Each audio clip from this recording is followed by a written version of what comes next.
Chapter 1050. He did not expect recondite Iron Heavy Sword to become Song Hama's famed sword lady. Gohan could not help but laugh. Previously, recondite Iron Heavy Sword was long-used nemesis sword Maiden.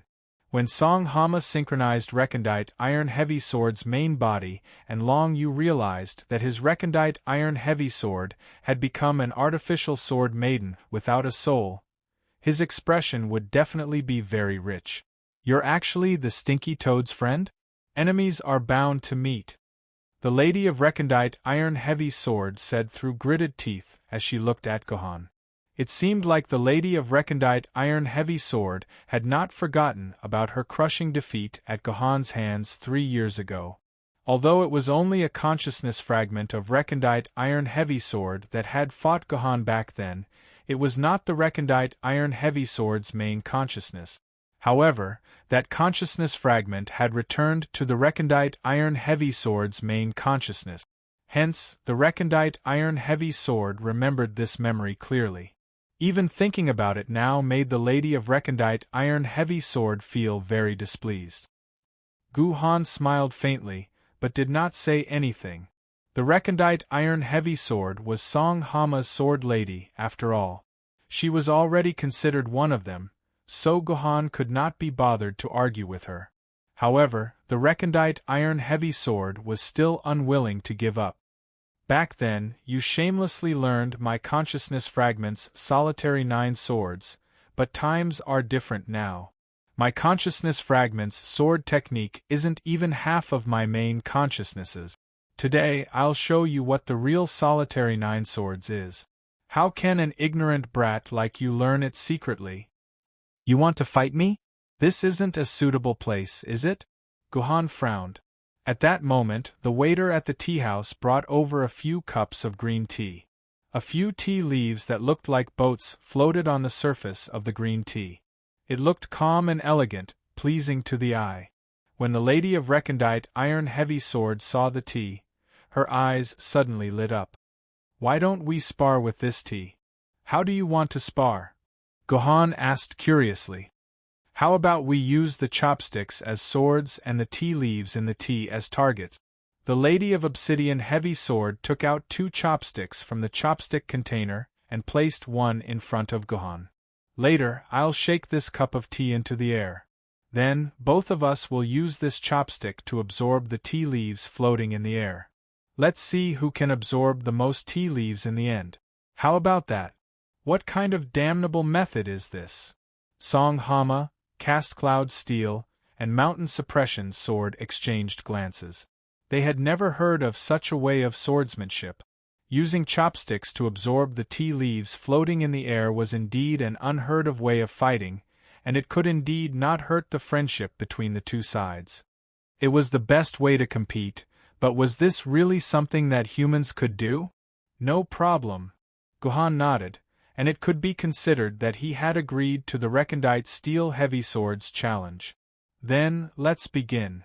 The moment Gohan said that, the Lady of Obsidian Heavy Sword immediately slammed the table. There were 6 cups of tea on the table, but only the one closest to the Lady of Obsidian Heavy Sword flew into the air. The rest of the tea remained unmoved on the table. Clearly, the Lady of Obsidian Heavy Sword's control over her strength had reached an extremely high realm. She could shrink a huge amount of force into a single point. When the teacup was about 1 meter away from the table, it suddenly exploded. The tea and the tea leaves fell down like raindrops. The Lady of Obsidian Heavy Sword picked up the chopsticks in her hand and stabbed them at the tea in the air. In the blink of an eye, the chopsticks in the Lady of Obsidian Heavy Sword's hand had already absorbed 7 or 8 tea leaves. From this, one could see how fast the Lady of Obsidian Heavy Sword's swordsmanship was and how precise her aim was. What surprised the Lady of Obsidian Heavy Sword was that the chopsticks in Gohan's hand did not move in the slightest. It was as if he had no intention of competing with the Lady of Obsidian Heavy Sword. Is he looking down on me? Is he trying to lose to me on purpose? The Lady of Obsidian Heavy Sword was infuriated. She stopped absorbing the tea leaves and used her chopsticks to stab at Gohan's eyes. Sigh. Gohan sighed inwardly.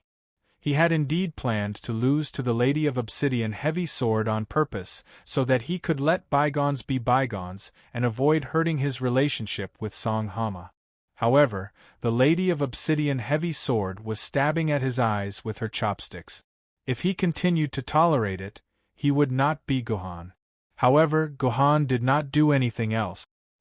He only slammed the table lightly, and the chopsticks that were placed beside his hand instantly flew into the air like springs, blocking the path of the Lady of Obsidian Heavy Sword's chopsticks. The two chopsticks instantly collided. The violent collision caused the two chopsticks to lose their momentum and fall to the table at the same time. Enough. Enough. That's it. Obsidian Heavy Sword, you. Forget it. It's a draw. It's a draw. Song Hama hurriedly said. Song Hama was so anxious that his forehead was covered in sweat. He did not expect his famed sword-rank Lady of Obsidian Heavy Sword to attack Gohan with chopsticks. This was no longer within the scope of a spar. It was more like a stab in the back. However, Song Hama was clearly afraid of the Lady of Obsidian Heavy Sword. He had wanted to scold the Lady of Obsidian Heavy Sword, but he swallowed his words. It seemed that Song Hama did not have any status in front of the Lady of Obsidian Heavy Sword. No. I've lost. Song Hama had wanted to let the two of them call it a draw, but he did not expect the Lady of Obsidian Heavy Sword to take the initiative to admit defeat with a gloomy expression. This surprised Song Hama greatly. When did this ancestor of his learn to take the initiative to admit defeat? Song Hama immediately looked at the chopsticks on the table, and was shocked to find that the Lady of Obsidian Heavy Sword's chopsticks, which had 7 or 8 tea leaves stuck to them, now had not a single tea leaf stuck to them. Meanwhile, there were 7 or 8 tea leaves on Gohan's chopsticks. Clearly, these tea leaves came from the Lady of Obsidian Heavy Sword's chopstick. In the instant that the two chopsticks clashed, Gohan's chopsticks had actually snatched away all the tea leaves on the Lady of Obsidian Heavy Sword's chopstick. Song Hama was speechless at this. What kind of brilliant swordsmanship was required to achieve this? He did not expect that after not seeing him for 3 years, Gohan's swordsmanship had improved so terrifyingly. It was no wonder that the Lady of Obsidian Heavy Sword was willing to admit defeat. Great swordsmanship. I'm afraid that even Monarch Donghua is no match for such swordsmanship. A voice said in a daze. When Gohan raised his head, he found that the voice came from Song Hama's spirit sword, the Sword Lady. Song Hama quickly introduced. This is my spirit sword, the Sword Lady's sky evasion sword. So it's her. Gohan immediately understood.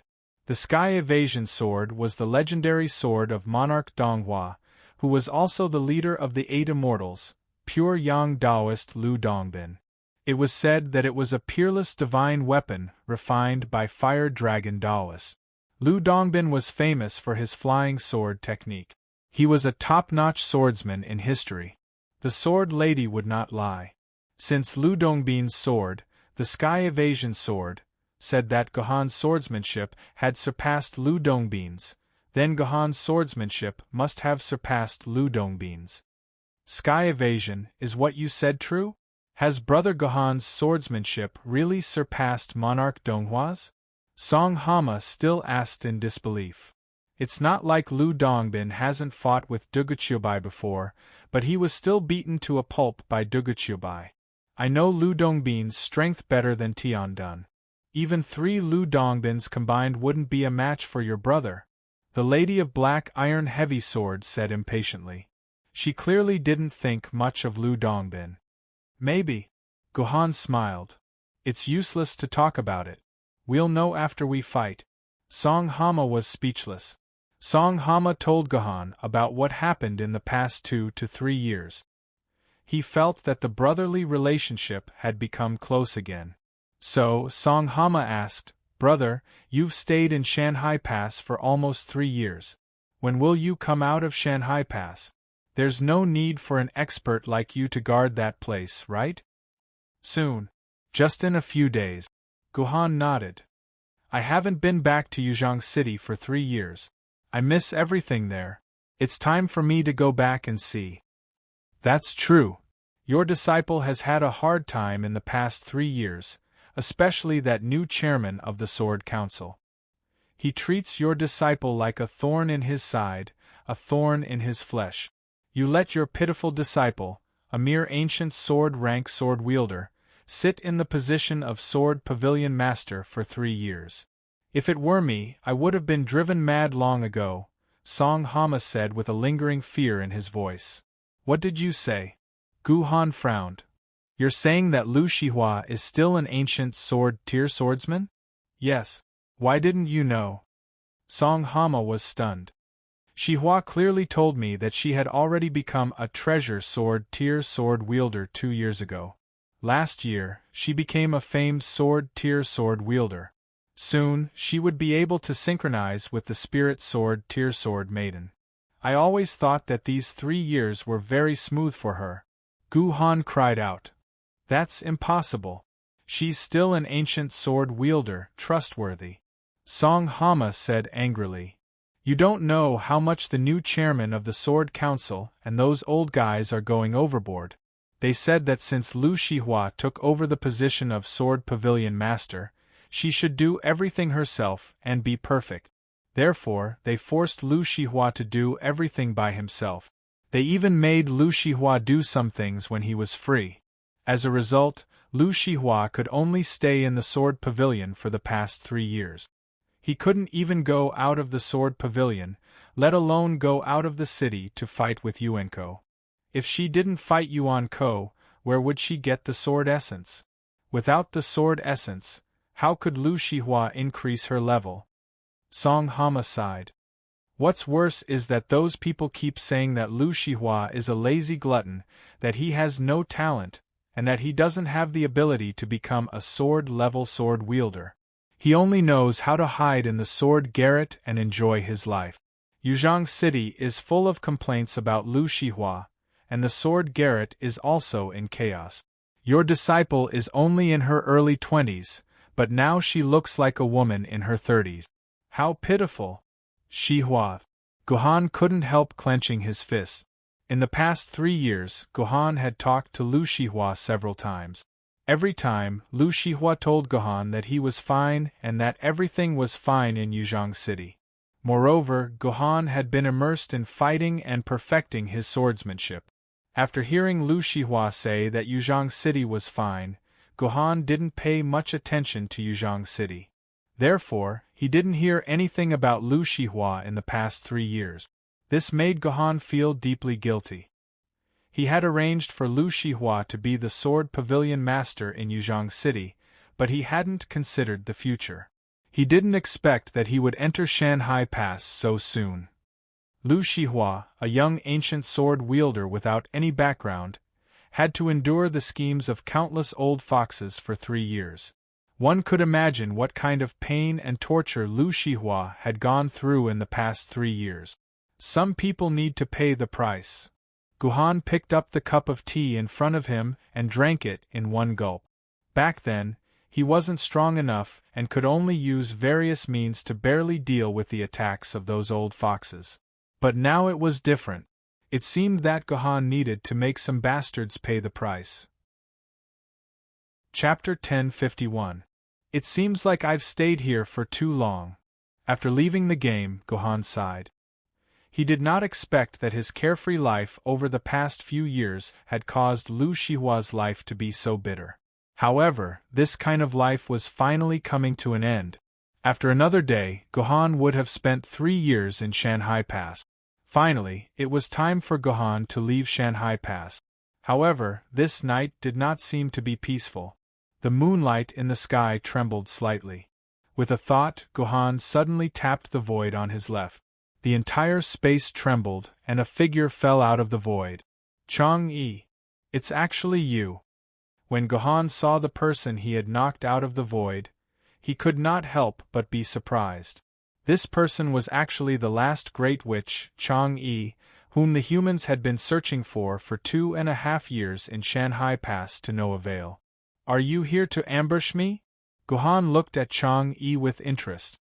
I didn't expect to have such a life before I left. It can be said that I've completely resolved a problem for the humans." After saying that, a 3-foot-long sword chi appeared on Gohan's finger. What was noteworthy was that Gohan was not holding any sword mothers in his hand. Gohan was relying on his own body to release the 3-foot-long sword chi.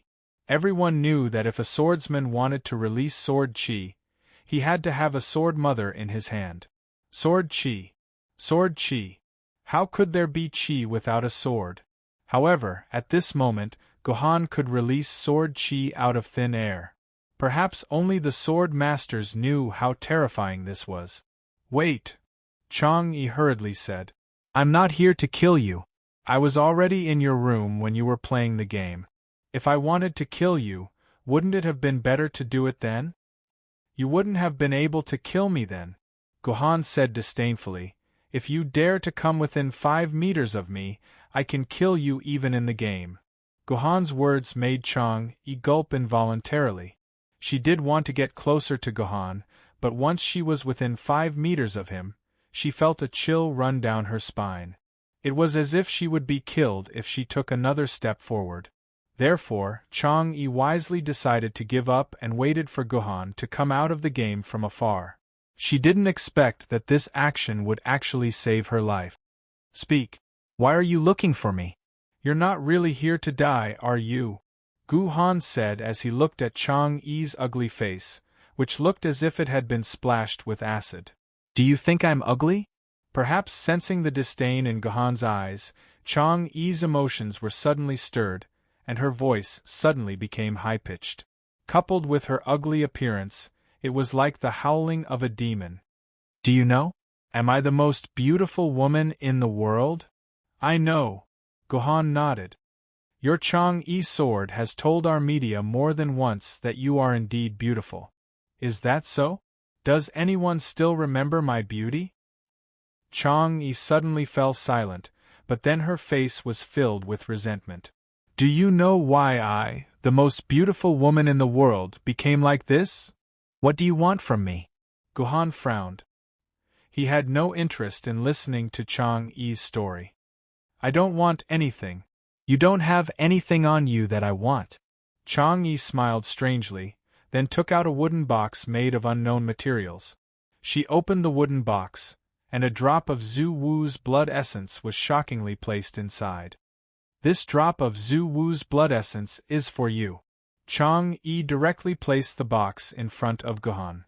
"As long as Ying doesn't get this drop of Zhu Wu's blood essence, then he can forget about becoming Zhu Wu for the rest of his life." "What are you scheming?" Looking at the drop of Zhu Wu's blood essence, Gohan's expression became increasingly unfriendly.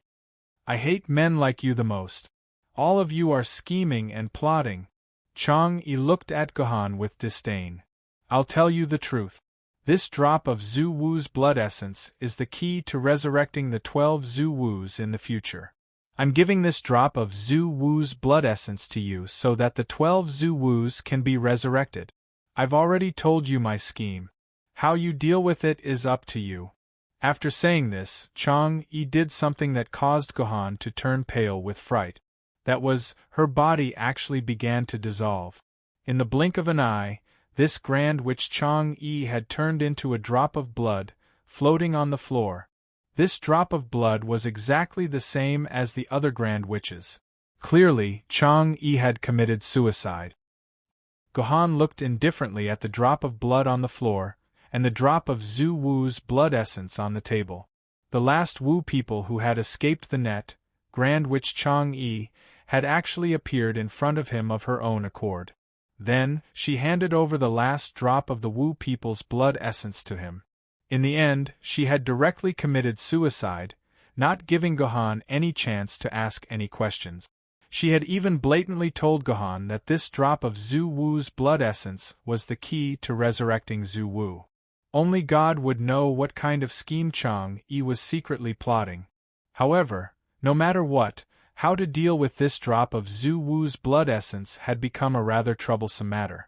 Since Chang-Yi had said that this drop of Zhu Wu's blood essence was the key to resurrecting Zhu Wu, if he allowed it to remain in Shanhai Pass, It might cause trouble for his successor. After all, there were currently less than 1,000 swordsmen in Shanghai Pass. These 1,000 swordsmen could not control the situation at all. If something went wrong, the Zhou Tian star battle formation might really collapse. If he brought this drop of Zhu Wu's blood essence with him, Guhan would always feel that he had fallen into the Wu people's trap. The Wu people wanted him to bring this drop of Zhu Wu's blood essence with him. Actually, the best way was to find a way to destroy this drop of Zhu Wu's blood essence. However, the level of Zhu Wu's blood essence was too high. It was the level of an emperor's sword wielder. Currently, Guhan was only a famed sword wielder. There was no way he could destroy this drop of Zhu Wu's blood essence. All of a sudden, Guhan fell into a deadlock in order to deal with this drop of Zhu Wu's blood essence. At that moment, a little fellow barged into Guhan's room without knocking. He hugged a pillow and shouted, "Guhan, Douyu is so naughty. You put your foot in his mouth. Can Qingpin sleep with you today?" Looking at the sleepy Qingpin, Guhan did not know what to say. If Qingpin slept with him, he would not have to worry about Douyu putting his foot in his mouth. However, he would have to worry about Qingpin putting his foot in his mouth. Oh no! Suddenly Guhan thought of something. He immediately put the drop of Zhu Wu's blood essence into his dimensional pocket. However, he was still one step too late. Cut! Qingpin suddenly spat out a word that Guhan had not heard for more than 2 years. Then, the wooden box in Guhan's hand disappeared into thin air. In the next second, the wooden box appeared in Qingpin's hand. At that moment, Qingpin's height was pulled up to the height of a young girl. "It's you."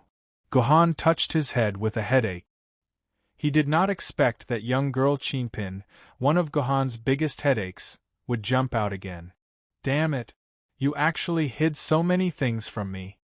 As soon as young girl Qingpin appeared, she had a somewhat ferocious expression. However, this ferocious expression was not directed at Guhan, but at herself. "I was wondering why I did not absorb any of the Wu people's blood essence after such a long time. It turns out that you were lying to me. You actually dared to block your own memory. If I did not suddenly jump out after smelling Zhu Wu's blood essence today, I would not have known that you actually hid so many things from me in the past 3 years." Young girl Qingpin flew into a rage. "Today, I will clean up the house and erase your traitorous thoughts." "Stop." At that moment, no matter how stupid Guhan was, he understood what young girl Qingpin meant. At first, Guhan was a little puzzled as to why young girl Qingpin had never come out to cause trouble for him in the past 3 years when he had not used Qingpin's sword to kill a single Wu people. It turned out that the lowly Qingpin had blocked his memory, so the sleeping young girl Qingpin did not know what had happened outside. However, today, Chang Yi had brought out the last drop of Zhu Wu's blood essence, and the lowly Qingpin had coincidentally barged into his room. The power of Zhu Wu's blood essence had directly awakened young girl Qingpin, which was why the scene before Guhan's eyes had happened. At that moment, young girl Qingpin was furious at the lowly Qingpin's concealment. She was actually prepared to directly wipe out the lowly Qingpin's consciousness. How could Guhan allow young girl Qingpin's plan to succeed? He left and shouted loudly, "Three-edged treasured sword, Qingping! Qingping sword, if you dare to touch my Qingpin, I can cut off the sword mark between us and then throw you into the dimensional whirlpool so that you can forget about returning to this world for the rest of your life. I mean what I say." "Are you threatening me?" Young girl Qingpin. Oh no. Let's call her Qingping now. Although Qingping sounded extremely angry, she could not help but lower her raised hand. Clearly Guhan's threat had worked. Qingping was indeed afraid that Guhan would cut off her sword mark and throw her into the dimensional whirlpool. "It's fine if I don't wipe out this traitorous fellow. I want her to see with her own eyes how you die in her own hands," Qingping sneered. Then, she ate the last drop of Zhu Wu's blood essence in the box. After a series of changes, she turned back into the lowly Qingpin. "Guhan." Qingpin looked at Guhan with teary eyes. After hesitating for a while, she said in a trembling voice, "Gohan, hurry up and cut off Qingpin's sword mark. Qingpin does not want to see Gohan die with her own eyes. Qingpin does not want to die in Gohan's hands." "Alright. It's fine. Everything will be fine. Don't think about these messy things." Gohan hugged Qingpin tightly in his arms and comforted her gently. Gohan knew very well that if he broke off the sword mark between him and Qingpin, then Qingpin, the main consciousness, would definitely erase Qingpin, the subconsciousness, and he would kill this poor fellow. "Don't worry, Qingpin. Gohan will definitely let you live a happy life." Gohan kissed Qingpin's face hard. Then, his mind began to move quickly. Looks like it's time to give Qingpin a new body, just like Qi. Gohan thought to himself. This was also the best solution Gohan could think of. It was to let Qingpin's soul completely break away from Qingpin's control. Let her grow into an independent personality, an independent sword mistress, just like King Yu. Chapter 1052. Gohan did not sleep well for the entire night. He was thinking about how to save Qingpin from Qingpin's clutches. With Qi as an example, Gohan did not think that it would be difficult to create a new body for Qingpin. The real difficulty was how to separate Qingpin's soul from Qingpin's sword, and then find a place for Qingpin's soul to reside temporarily. It was conceivable that when he decided to separate Qingpin's soul, Qingpin would try her best to stop him. If he was not careful, Qingpin might be erased by Qingpin. Therefore, Gohan had to be very careful. Before he found a way to separate Qingpin's soul safely, Gohan could not act rashly, let alone alert the enemy. Therefore, maintaining the status quo was the best solution. By the time Gohan had a rough idea of what was going on, the entire world had turned bright. It was already the morning of the second day, and it was also Gohan's last day in Shanghai Pass. 3 days ago, Gohan had already informed all the other sword-bearers to come to Taiyin Garrison for a meeting. He would hold a succession ceremony and hand over the position of the guardian of Taiyin to the next guardian. Therefore, Gohan arrived at the meeting room of Taiyin Star Garrison early in the morning. However, when Gohan arrived at the Sun-Moon Star Guardian conference room half an hour before the scheduled time, there were only less than 1/10 of the famous sword-bearers in the entire conference room. When they saw Gohan, these sword-bearers did not show much respect. They did not even nod to greet him, as if he was just an irrelevant passerby. This was completely different from when Gohan had just arrived at the Sun-Moon Star Guardian Palace 3 years ago. At that time, as the guardian of Taiyin, Yaoguang's power was astonishing. No one dared to stand up to Yaoguang, and even dared to show such disrespect to Yaoguang. However, the attitude of the sword-bearers now was like heaven and earth. Why would such a situation occur? Gohan was very clear in his heart. Ever since the shamans were chased deep into the mountains and forests, Mountain Sea Pass no longer needed to choose top-notch genius sword-bearers to guard the place. The Mountain Sea Pass Management Committee's attitude in choosing the guardians had changed to throwing the weakest sword-bearers with famed swords who could not improve, who were just sitting around waiting for death, because Mountain Sea Pass had already turned from a dangerous place where the death rate was as high as 40% to a holiday spot where the death rate was less than 3%.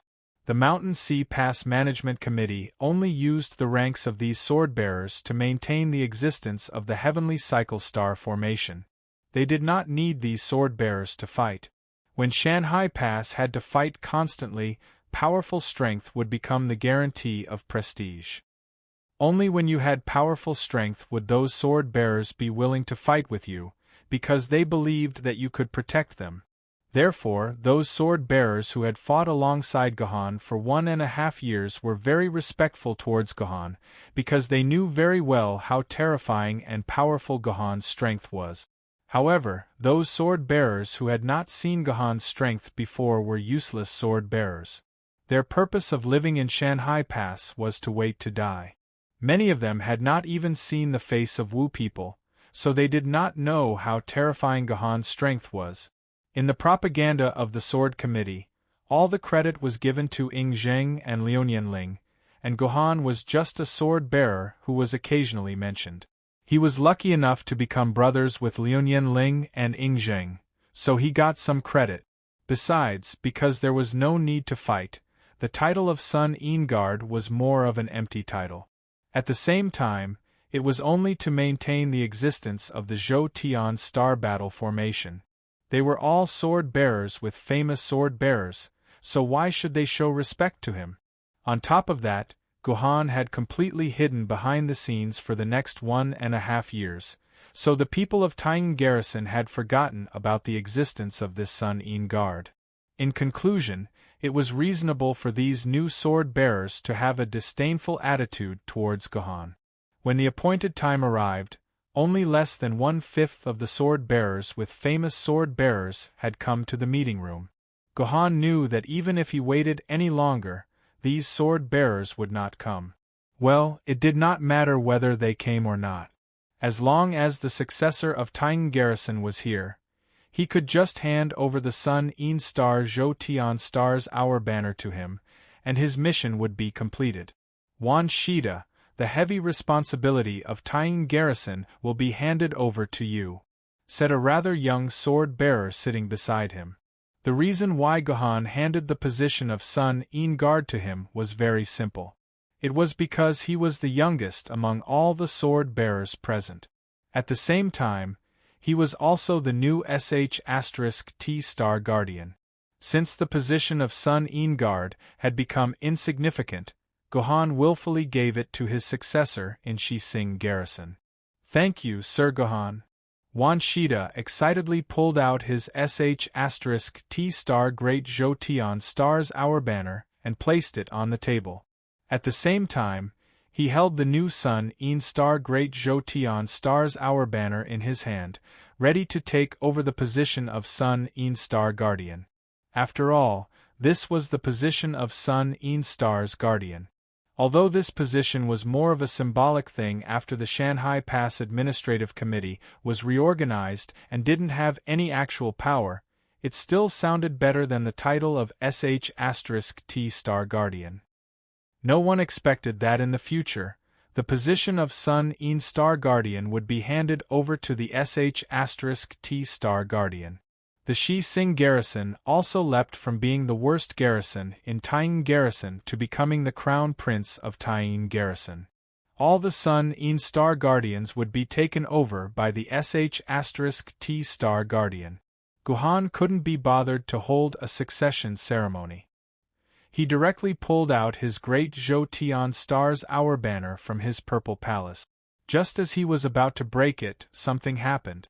A series of people suddenly walked in from the open door of the conference room. These people were almost all ordinary people, but they were all wearing the Shanghai Pass Administrative Committee's uniform. The person in the lead was a sword-bearer with a famous sword with the sign Shanghai Pass Administrative Committee Executive Director. Wait, we can't hold a handover ceremony. The Shanghai Pass Administrative Committee Executive Director shouted. The sudden turn of events jolted the absent-minded sword-bearers out of their stupor. They realized that the boring matter had become interesting, and immediately began to pay attention to what was about to happen next with great interest. What's wrong? Why can't I hold a handover ceremony? Gohan frowned as he looked at the Shanghai Pass Administrative Committee Executive Director. The Shanghai Pass Management Committee and the Sword Committee have issued a joint order. Considering that famed sword-level sword-wielder Comrade Gohan has been meticulous in his work during his time as the Guardian of the Moon Star, his style of work is rigorous, he has managed the Moon Guard Mansion in an orderly manner, and he has completed the task given to him by the Sword Committee. At the same time, in order to ensure the stability of the Zhou Tian Star Battle Formation, we have decided to let Comrade Gohan continue to be the Sun Star Guardian and build the Taiyang Star Garrison to a better place. Speaking up to this point, the Shanghai Pass Administrative Committee Executive Director gave a very annoying smile. Comrade Gohan, congratulations! The Sword Committee and the people are very satisfied with your work. No one is willing to let you go. In that case, I have to thank the Sword Committee for their trust in me. Gohan's tone sounded very calm, but even a fool could tell that there was a storm in it. Of course, you can continue to live a carefree life in the Shanghai Pass. This is of course a good thing. It is also a sign of the Sword Committee's trust in you. Times are different now. There are countless sword bearers who want to enter Shanghai Pass, but the Sword Committee does not approve them. This was true. Shanghai Pass was indeed a place that everyone yearned for. How long do I have to stay here? Gohan asked again. At least for another 3 years. The executive director said with a smile.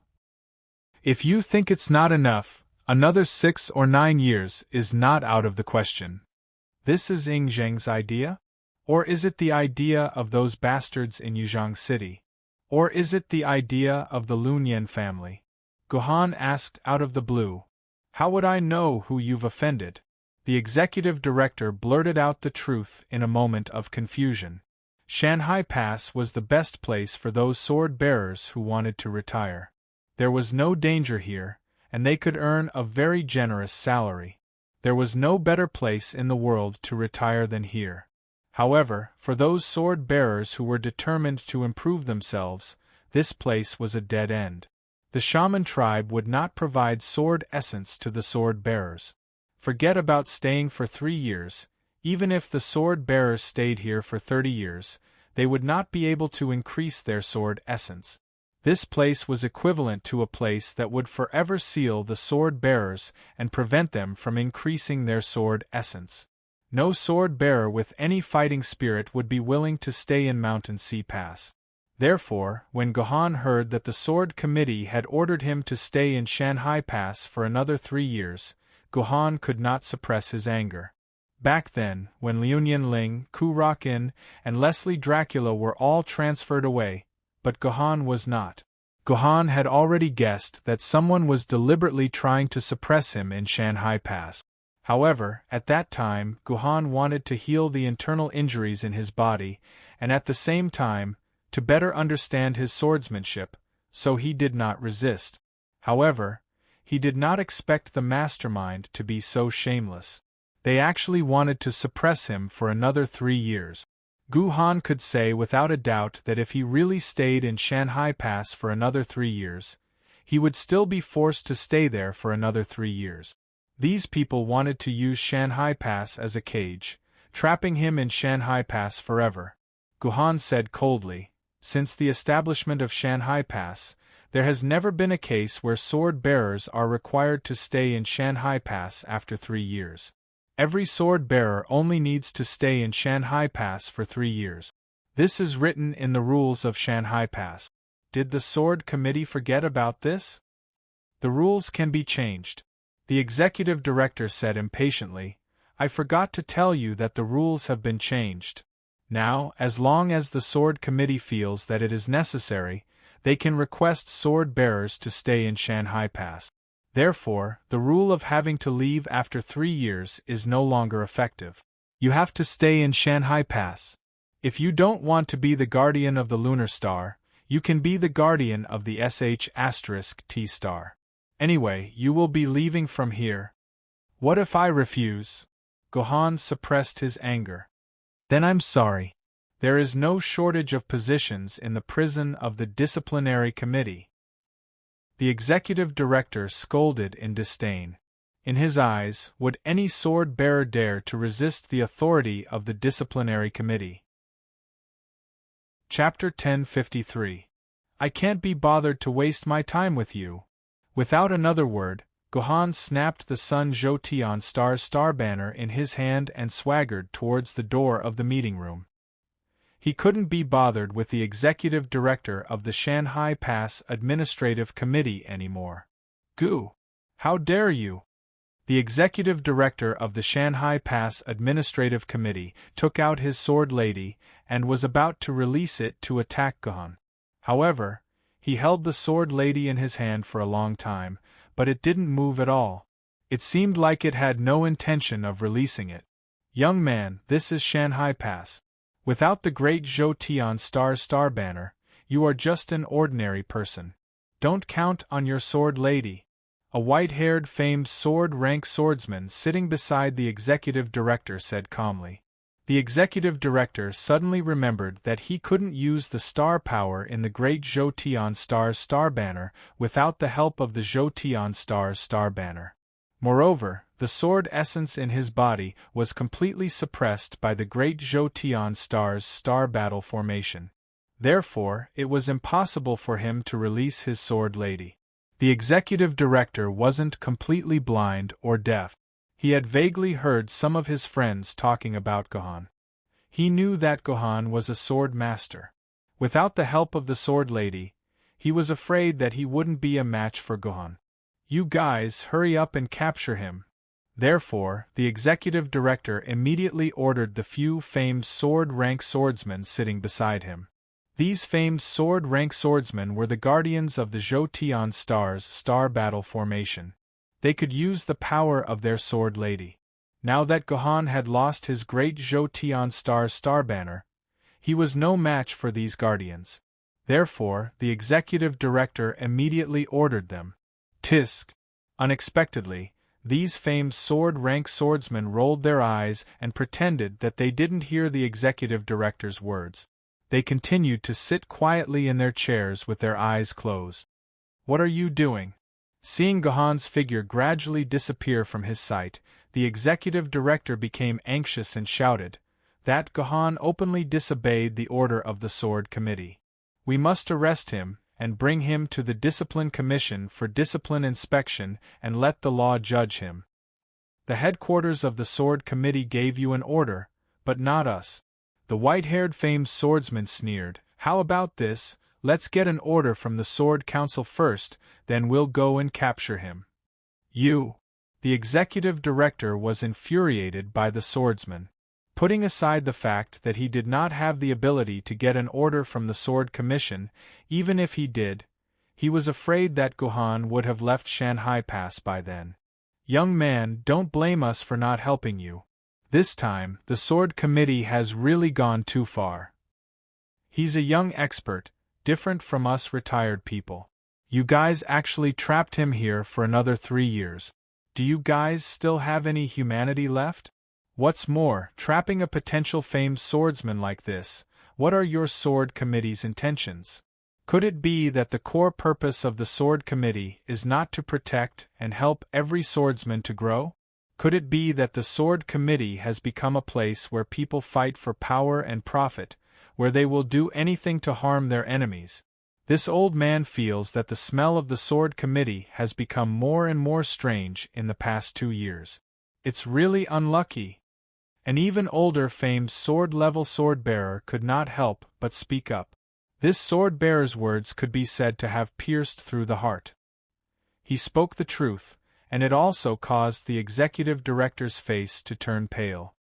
All right, old Sue, these young people do not listen to us old people. Another old swordsman waved his hand and said to the executive director, You definitely can't command us. If you want to capture him, then you have to do it yourself. Do you see the big Jotion Star Time banner on the table? As long as you integrate it into your Purple Palace, you will be able to regain control of the Sword Lady. What you want to do is up to you. We won't accompany you. After saying that, these old swordsmen left the conference room, including Wan Shida. After hesitating for a while, he also left the conference room, leaving only the executive director and the big Jotion Star Time banner on the table. I'm just temporary. Once I capture that Gohan, I will be free. What's the big deal? Thinking so, the executive director directly inserted the great Heavenly Cycle Star banner into his Zifu. After waiting for a minute or two, his eyes suddenly emitted a bright light, and he once again pulled out his sword Maiden, successfully releasing her from the Zifu. Whirling light sword, let's go. With his sword lady by his side, the executive director immediately chased after the direction that Gohan had left. When Gohan finished packing his things and came out of the room, he saw the executive director blocking his way. Beside him, there was a dull and lifeless sword lady. Obviously, this sword lady was not a natural sword lady, but a man-made one. Gohan, it's too late for you to regret now. I'm going to escort you to the Discipline Commission for discipline inspection and let the law judge you. The executive director said righteously. With just you? Gohan coldly snorted. Let those old farts from Yuzhong City come here, or letting Zheng come here himself. As for you, you are still too inexperienced. Arrogant. Continue to be arrogant. The executive director also sneered. You may be really strong, but that was when you were the Lunar Guardian. You really shouldn't have broken the big Zhoutian star time banner of the Lunar Star. Right now, you are just an ordinary person. I really don't know where you get the courage to be so arrogant. Light Whirlwind, hurry up and capture him. It doesn't matter if he gets injured, just don't kill him. The executive director's sword lady, Light Whirlwind, listened to its sword wielder's order and immediately slashed at Gohan's arm without saying a word. According to the executive director's plan, Gohan could no longer use his sword essence, so he could not form a close-fitting shield around his body. This way, Light Whirlwind could easily attack Gohan's arm. As long as it crippled one of Gohan's arms, Gohan would realize how stupid he was. Unfortunately, the following development was completely out of the executive director's expectations. The executive director clearly saw Light Whirlwind's sword about to cut Gohan's arm, but his vision suddenly blurred. Before he could see clearly what had happened, the sword in Light Whirlwind's hand had already left Light Whirlwind's hand and was instead held in Gohan's hand. My sword. Although Light Whirlwind did not have high intelligence and did not have much spirituality, its most important sword had been snatched away. Light Whirlwind's face revealed an expression of disbelief. Just like her sword wielder, she had no idea what had just happened. Her sword had already been snatched away by Gohan. The sword lady's sword is used to deal with enemies, not our own people. Gohan looked at the Light Whirlwind in his hand with a gloomy expression, then said to the executive director, "How dare you use your sword against me? Since when did the Sword Commission headquarters authorize sword wielder to use their swords against their own comrades? You violated the Sword Commission headquarters' orders and openly resisted arrest. Can't I arrest you?" The executive director said matter-of-factly. Have you memorized the Sword Wielder Management Regulations and Sword Wielder Criminal Procedures? Unless the sword wielder has committed an extremely vile crime of killing humans or harming comrades, only then will the relevant personnel be able to arrest and control the sword wielder without the disciplinary committee's approval. Gohan said coldly, "Other than that, you must have an arrest warrant from the disciplinary committee before you have the right to make a move against me. Have you forgotten all these rules? Don't try to escape punishment." The executive director immediately replied, "Of course I remember these rules. However, when I came out, the higher-ups specifically told me that if anyone dares to refuse the Sword Commission headquarters orders, then this person will be considered to have committed an extremely vile crime. They can arrest the person immediately without asking for permission. Gohan, you'd better surrender now, lest your crimes become even more serious." "Idiot! You don't even know that you've been used as a weapon." Gohan casually tossed out the light rotation sword. The executive director only felt a cold wind blow past his crotch before the light rotation sword was tossed out from between his legs by Gohan. It stabbed deep into the ground, leaving only the sword hilt exposed. At that moment, the executive director's little brother suddenly felt a cool breeze blowing on his body. He immediately lowered his head and realized that his pants and underwear had been sliced apart by the sword. It was as if the executive director was wearing a pair of open crotch pants. It was no wonder the cool breeze was blowing on his little brother's body. If this sword had moved a little higher, it would've. The executive director suddenly felt a chill run down his spine. If the solid cold had moved a little higher, his little brother would have been in danger. What terrifying swordsmanship! The executive director recalled how Feng Xinjian had easily snatched the light rotation sword from Empress Light Rotation's hands. He also understood that the difference between them was no longer just 1 or 2 levels. It was like the difference between heaven and earth. This Gohan is actually so powerful. The executive director remained rooted to the spot, muttering to himself in confusion. This powerful sword wielder. What kind of mistake did the Sword Committee headquarters make? Why did they insist on keeping him in Shanghai Pass? Was it really as those old fogies said? Was someone trying to ruin his life? If such a powerful sword wielder was allowed to continue growing, he would definitely become a mainstay of humanity in the future. He might even become a spirit sword or immortal sword wielder. Could it be that the Sword Committee headquarters has really changed? They're willing to destroy the interests of all humanity for the sake of a few? That's right. That old fogey was right. The Sword Committee headquarters doesn't feel like the Sword Committee headquarters of the past anymore. The Sword Committee headquarters of the past would definitely not do something like this. The executive director, who had been so aggressive just a moment ago, immediately became dispirited. Be careful. The executive director suddenly thought of something and immediately shouted to Gohan, I didn't come alone. There's probably someone waiting for you outside. You must be careful. Got it. Thank you, comrade. Gohan waved his hand from afar, then directly boarded his droplet flying car and headed towards the Shanghai Pass's city gate. The best way to deal with an enemy was not to defeat them, but to make them submit to you wholeheartedly. Chapter 1054. 10 minutes later, Gohan arrived at the gate tower of Shanghai Pass at full speed in the droplet flying car. 3 years ago, Gohan had entered Shanghai Pass through this gate tower. 3 years later, he would leave Shanghai Pass through this gate tower as well. According to the standard procedure, Gohan should go through the gate tower to leave Shanghai Pass before leaving Shanghai Pass. However, after what had just happened, Gohan could not be bothered to go through the proper procedures. He directly leaped onto the walls of the Shanghai Pass, and with another jump, he successfully left the heavenly cycle star formation that had trapped him for 3 years. The moment Gohan came into contact with the outside air, the sword essences that he could not sense previously returned to his control. However, the sword essences did not recover immediately. Instead, they recovered slowly like an hourglass. This was the side effect of staying in Shanghai Pass for 3 years. Although Gohan could use his sword essences during his 3 years in Shanghai Pass, he could only use the Great Zhoutian Star flag to convert the sword essences in his body into the power of the stars. Then, he could use the power of the stars to fight. Therefore, this was only an indirect way of using the sword essences.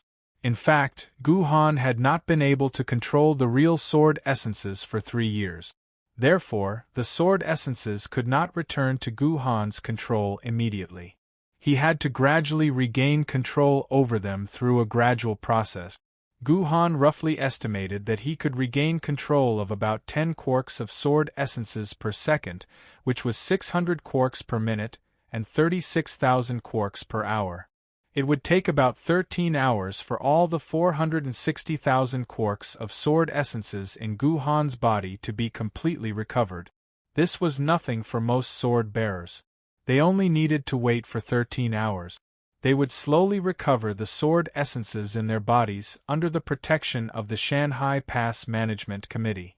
However, Gohan did not seem to receive such good treatment. When Gohan jumped off the wall of Shanghai Pass, he saw an old friend floating in the air looking at him. Sword Spirit of Guay Hall. Long time no see.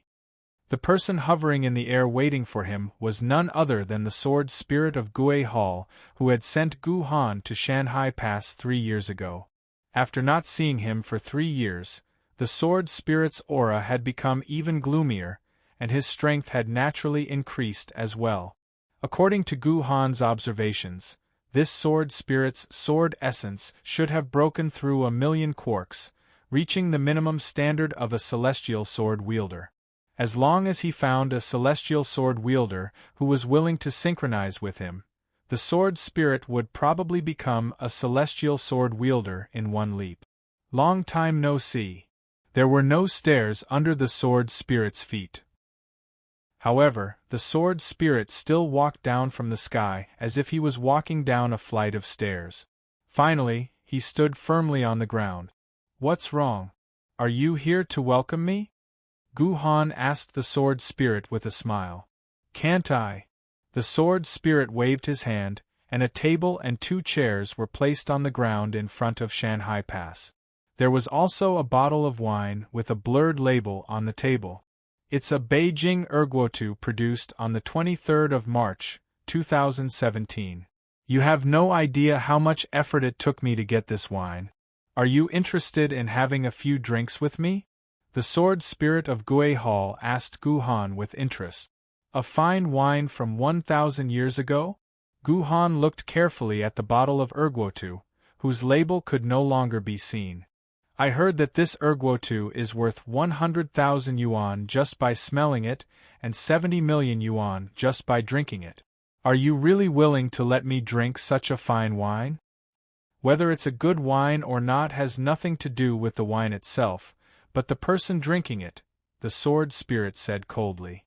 The sword spirit of Gui Hall said coldly, even some sword immortals don't cooperate with my Erguotu. However, I'm worried that it's not good enough for you, Guhan. Interesting. Guhan smiled and sat down on his seat. He deftly twisted off the cap of the precious 1,000-year-old Erguotu and poured himself a full cup. He placed it in front of his nose and sniffed it. He exclaimed, "This is really good wine. I feel refreshed just by smelling it." Of course. The sword spirit smiled and filled his glass as well.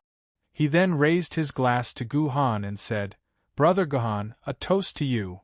Sure. Guhan clinked his glass with the sword spirit and drank the wine in one gulp. Great wine. I've never tasted such fine wine before. Guhan couldn't help but exclaim, "Brother Guidian, I have a favor to ask. I have a sword mistress who loves wine.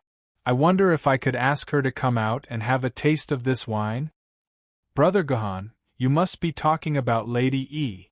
The sword spirit nodded. Lady E is extremely righteous and she was Kanzu's sword mistress back then. How could I not agree? Thanks a lot then. Guhan thanked him and released Heavenly Sword right away. The moment Etian was released, it sniffed with its delicate nose and immediately discovered the fragrance of wine in the air. Its eyes immediately lit up as it stared at the bottle of Erguotu in front of it. Without saying a word, it hid the bottle in its arms and looked at Guhan and the sword spirit cautiously. "This bottle of wine is mine. None of you are allowed to snatch it from me. Brother Guidian, please forgive Etian. She gets carried away whenever she sees wine. Please be understanding," Guhan said with a smile. "It's fine." Before the sword spirit could finish his sentence, Etian raised the bottle and poured the Erguotu into her stomach. In the blink of an eye, 1/3 of the Erguotu was gone. Ever since I left Jatian, I don't know how many years it's been since I've tasted such pure Erguotu. It must be the Erguotu produced by the old factory. Only the old factory's wine cellar can produce such a taste. Etian praised. Guhan had never seen Etian praise a bottle of wine like that. "Lady Etian, don't be in such a hurry. Drink slowly." Even the sword spirit of the Sea Hall could not help but twitch when he saw the fine wine he had kept for a long time being drunk by a single person. He looked pained.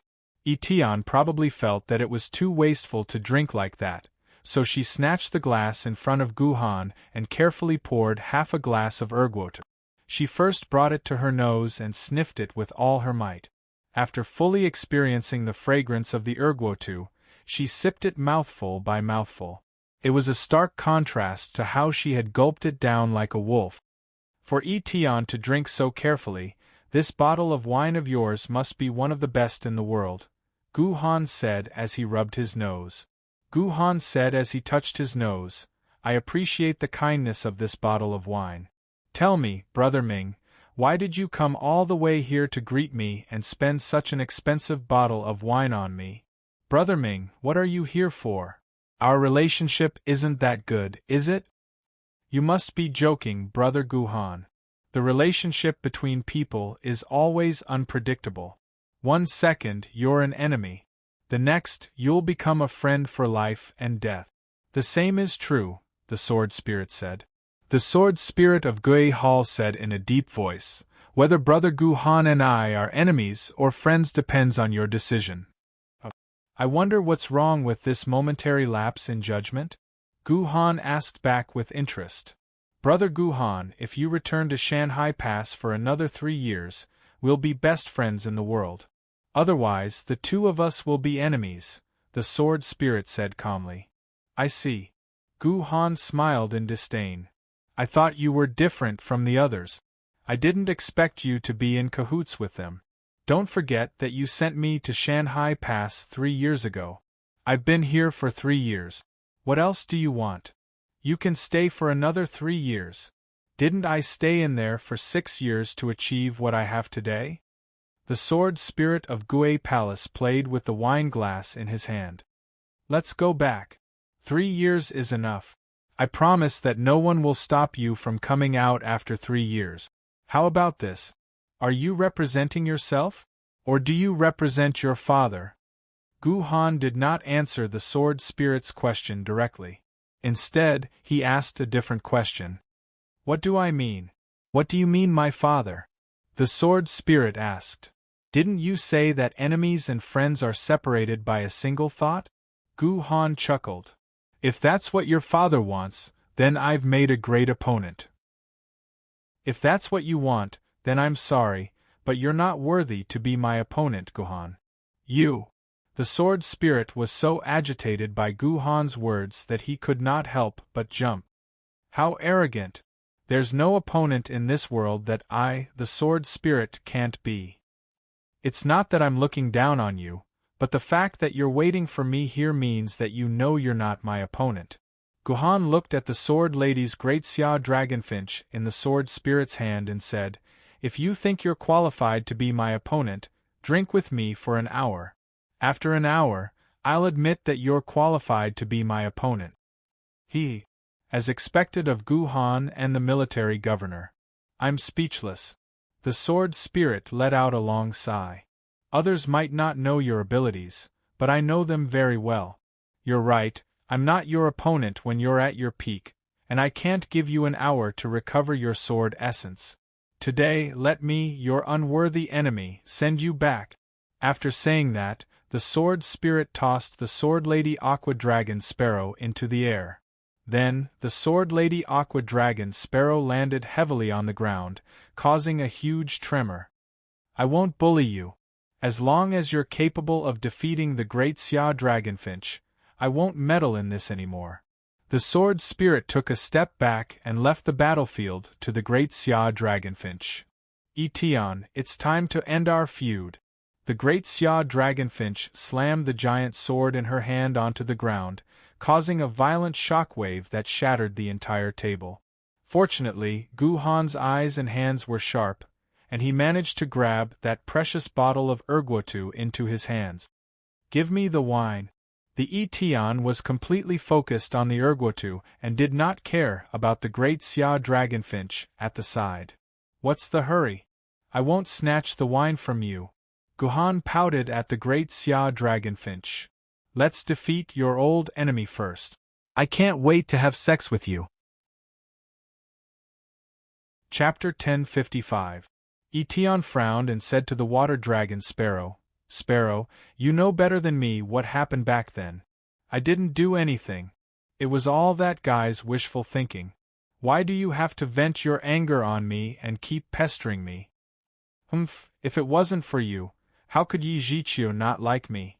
How could he not marry for his entire life, and not even touch a single woman? It's all because of you, bitch.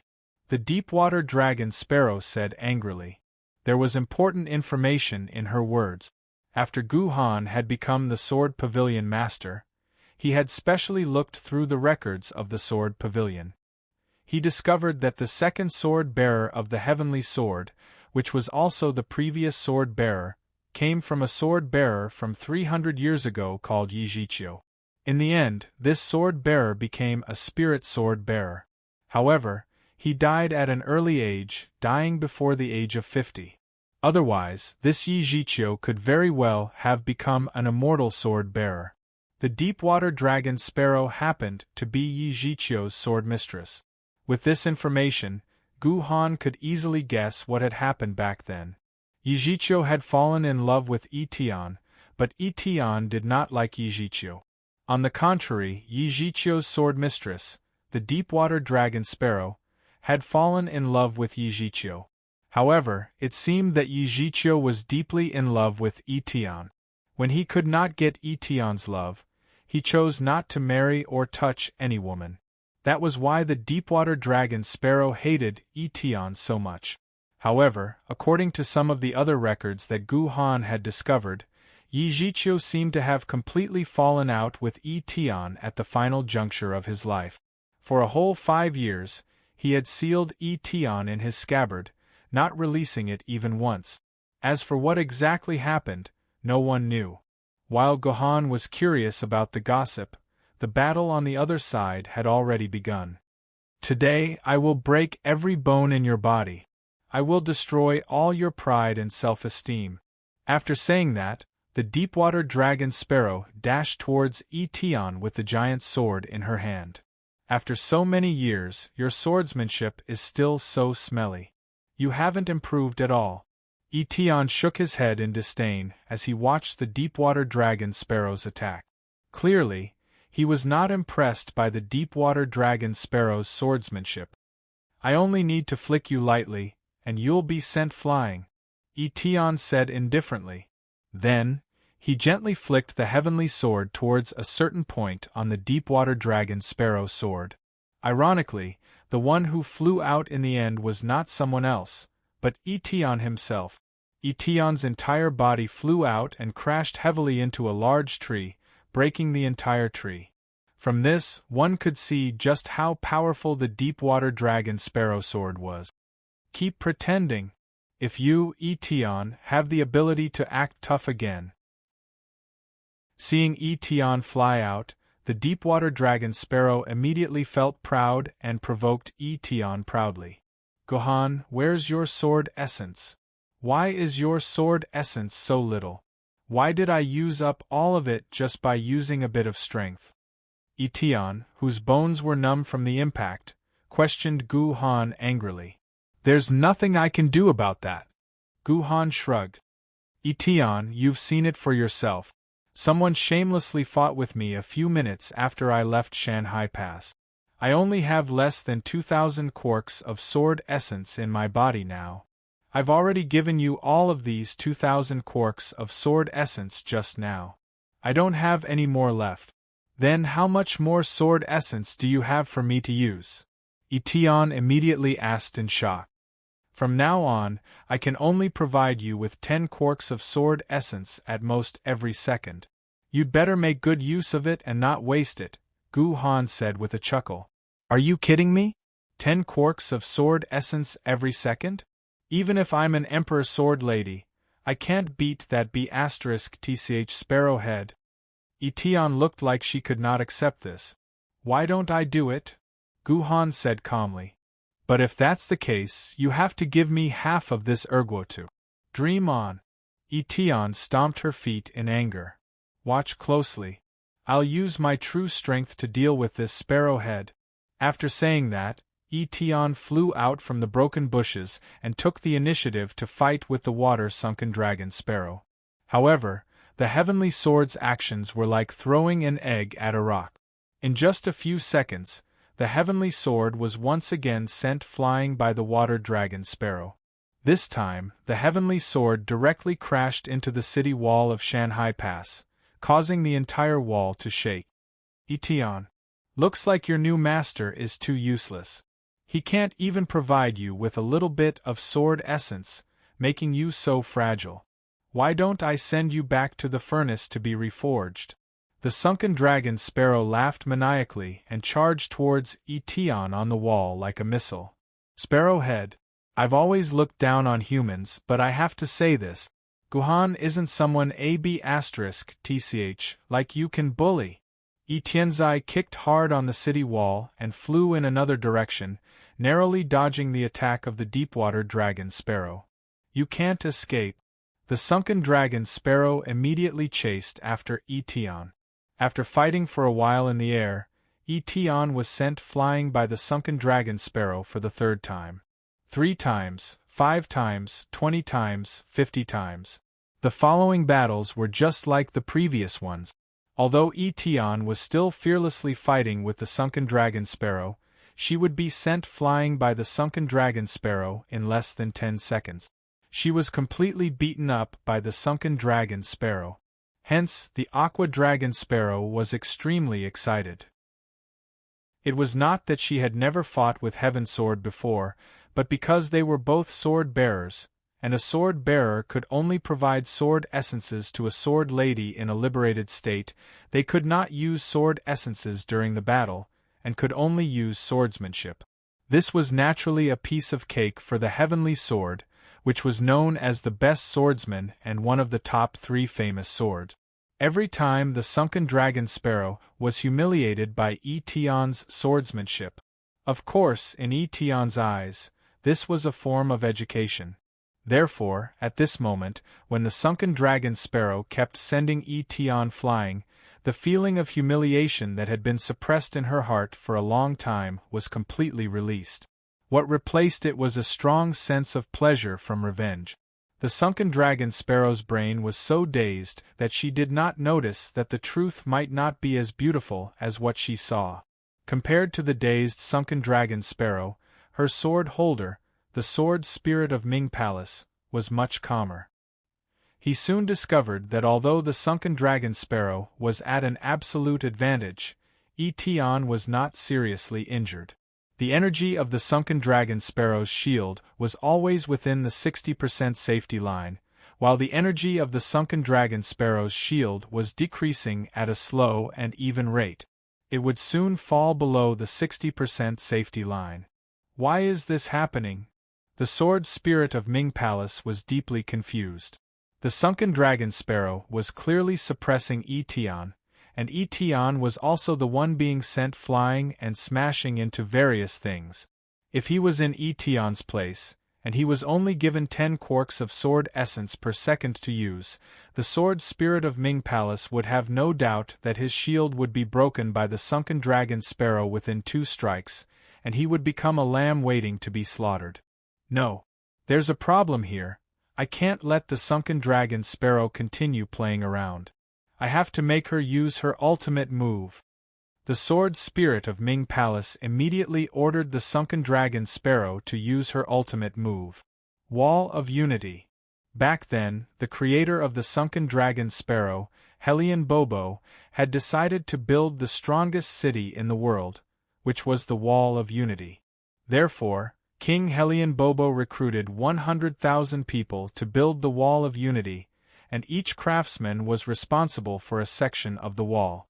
After the wall was built, the craftsman would hit it with a sharp awl. If the awl penetrated an inch deep into the wall, the entire family of the craftsmen would be beheaded. Therefore, every craftsman in the construction of the Wall of Unity did not dare to slack off at all. After killing tens of thousands of craftsmen and their families, the Wall of Unity was finally built. The Wall of Unity became the strongest city in Huaxia after it was built. The Wall of Unity, the unique skill of the deepwater dragon sparrow, came from this. When the deepwater dragon sparrow used the Wall of Unity, a circular city wall would appear and trap the enemy inside. Whether the enemy could fly or travel through the void, the enemy would be firmly trapped inside before the Wall of Unity was broken. Therefore, the Wall of Myriad Unity also had another name, which was Sword Immortal's Worry. This meant that even an immortal sword maiden would feel worried when she saw the Wall of Myriad Unity, because she could not escape through the void within the Wall of Myriad Unity.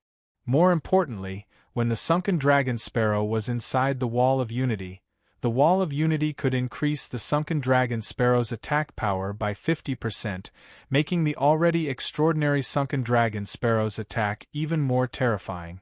Whatever you say. Although the sunken dragon sparrow wanted to continue enjoying the pleasure of knocking the heaven sword away, the sword spirit of the Gui Palace had issued an order. The sunken dragon sparrow had no choice but to listen to the sword spirit of the Gui Palace and use its ultimate move, the Wall of Unity. Heaven's sword. Yijicho protected you in the past, but he is no longer here to protect you now. Die! The sunken dragon sparrow shouted. A circle with a radius of around 1 kilometer suddenly rose from the flat ground, surrounding the heaven sword and the sunken dragon sparrow. Sparrowhead, you're actually using the wall of 10,000 now? This isn't like you at all. The heaven sword knew its old opponent like the back of its hand. Of course, it knew how bad the situation would be after the Wall of Unity appeared. Cut the crap. The sunken dragon sparrow did not waste any more time. She directly rammed into the heaven sword and sent it flying again. However, this time, the sunken dragon sparrow did not let the heaven sword fly away. Instead, it flew along with the heaven sword.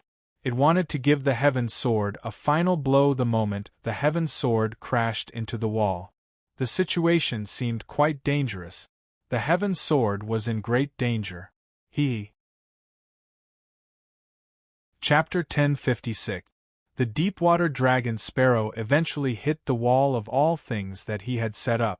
However, the deep-water dragon sparrow realized that something was wrong. He seemed to have hit the wall, and Etion, whom he had used as a cushion, was nowhere to be seen. Hey! I told you 350 years ago that you can't fight recklessly like this. I told you to learn more sword skills, but you refused. Why bother? A mocking voice came from behind the deep-water dragon sparrow. She turned around and saw Etion standing behind her with a smile. When did you run away? The deep-water dragon sparrow asked in shock. She had clearly placed Etion in front of her just now. How did Etion appear behind her in the blink of an eye? It's just a shadow-shifting technique. It can't be used in a big fight, but it's enough to deal with a rude little sparrow like you. Etion said with a mocking smile. You! The deep-water dragon sparrow was instantly enraged. She picked up her giant sword and was ready to attack Etion again. Sparrowbrain, you'd better look at your own personal shield. Do you really think you have the upper hand? Etion said sarcastically. Only then did the deep-water dragon sparrow notice the strength of its shield. It was horrified to find that its shield strength was less than 30%. How did this happen? The deep-water dragon sparrow could not believe her eyes. She had no idea how her personal shield had been reduced to less than 30%. However, her opponent, Etion, who did not even have 10,000 sword elements, still had about 50% of her personal shield strength. All the damage in the wall of everything ignores the source and target. In other words, your own attacks can also cause great damage to yourself. You must have been hurt badly when you hit the wall just now, right? Do all the bones in your body hurt badly? Etion's words were like a sharp knife stabbing into the deep-water dragon sparrow's heart. The deep-water dragon sparrow, who was feeling very satisfied just now, was instantly filled with shame and anger. She roared and continued to attack Etion like a madman. Sigh, after fighting for so long, I've finally saved up some green plum wine. Etion sighed and drank all the green plum wine in the gourd in one gulp. He summoned his claw, Huang Feidian, and transformed into his dazzling divine general form. Sparrowhead, you just let me have a taste of your ultimate move. Now it's time for me to let you have a taste of my ultimate move. Etion, who was in the state of immortal general, let out a playful laugh. In the blink of an eye, he had engaged in a fierce battle with the deep-water dragon sparrow. However, this time, Etion was not sent flying. Instead, he was in a stalemate with the deep-water dragon sparrow. To put it nicely, the moves of the deep-water dragon sparrow were grand and magnificent. To put it bluntly, it was a simple move that relied purely on one's immense strength to attack. There was no technique to speak of. On the other hand, Eteon's swordsmanship was the other extreme. He displayed his swordsmanship to the extreme. The sky was filled with Eteon's swordlight. The deep-water dragon sparrow would often have to use its shield to take dozens of attacks from Eteon when it tried to block one sword strike. Although the sword spirit of Guay Palace could block the attacks with a massive amount of sword essence, all of Eteon's attacks in the state of immortal general ignored defense. Therefore, the strength of the deep-water dragon sparrow's shield was declining rapidly. On the other hand, Eteon's shield was not damaged at all. This meant that the deep-water dragon sparrow had not attacked Eteon at all. It's time to end this. It's slower than I expected. Gohan watched the battle with a slightly disappointed expression. On the other side, the sword spirit of Guay Palace looked terrible, as if his mother had just died. Oh no! The sword spirit of Guay Palace's expression stiffened. He already knew that his deep-water dragon sparrow was likely to lose. Boom! The wall of Thousand Worlds suddenly made a loud noise. Just as abruptly as it had appeared, it disappeared just as abruptly, leaving behind a pile of debris on the ground and a cloud of dust that covered the entire battlefield. You've lost. After the dust settled, the outcome of the battle had already been determined. Just as Gohan and the sword spirit of Guay Palace had predicted, the deep-water dragon sparrow's shield had already been destroyed.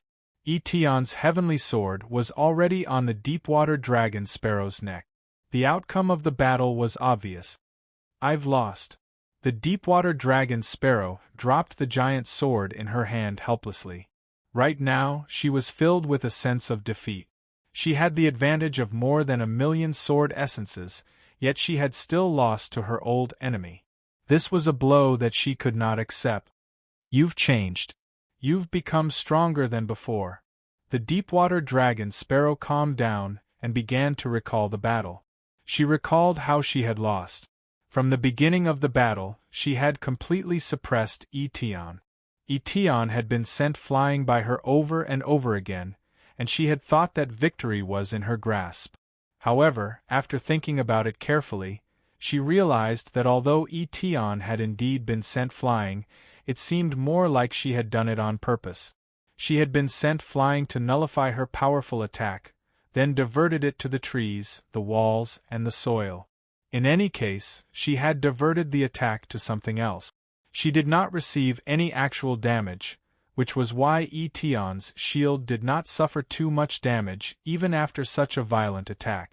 On the contrary, Eteon kept swinging her heavenly sword at herself as she was sent flying again and again. The sword spirit did not care about these attacks at all because of her rich sword essences, and did not notice that her shield was actually weakening at an extremely fast rate. In that final clash, Eteon, who was in her divine general state, had used her swordsmanship to its limit. In front of her swordsmanship, the water-sink dragon sparrow's swordsmanship was as childish and laughable as a baby's. All it could do was punch its opponent's chest with its little fists, while the opponent was pointing a machine gun at its temple. After understanding this, the deep-water dragon sparrow felt even more hopeless.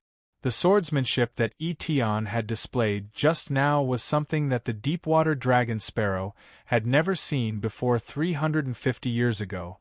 Although Eteon's swordsmanship from 350 years ago was also terrifyingly powerful, it was still within the deep-water dragon sparrow's understanding.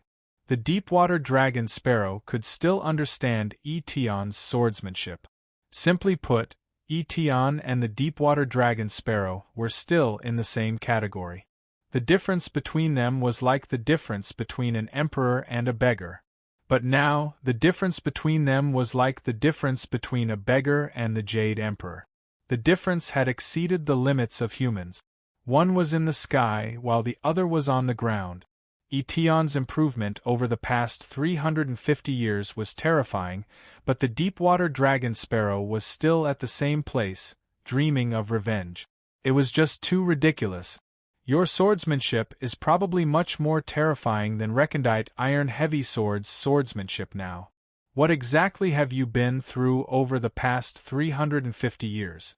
Have you been practicing your swordsmanship for the past 350 years?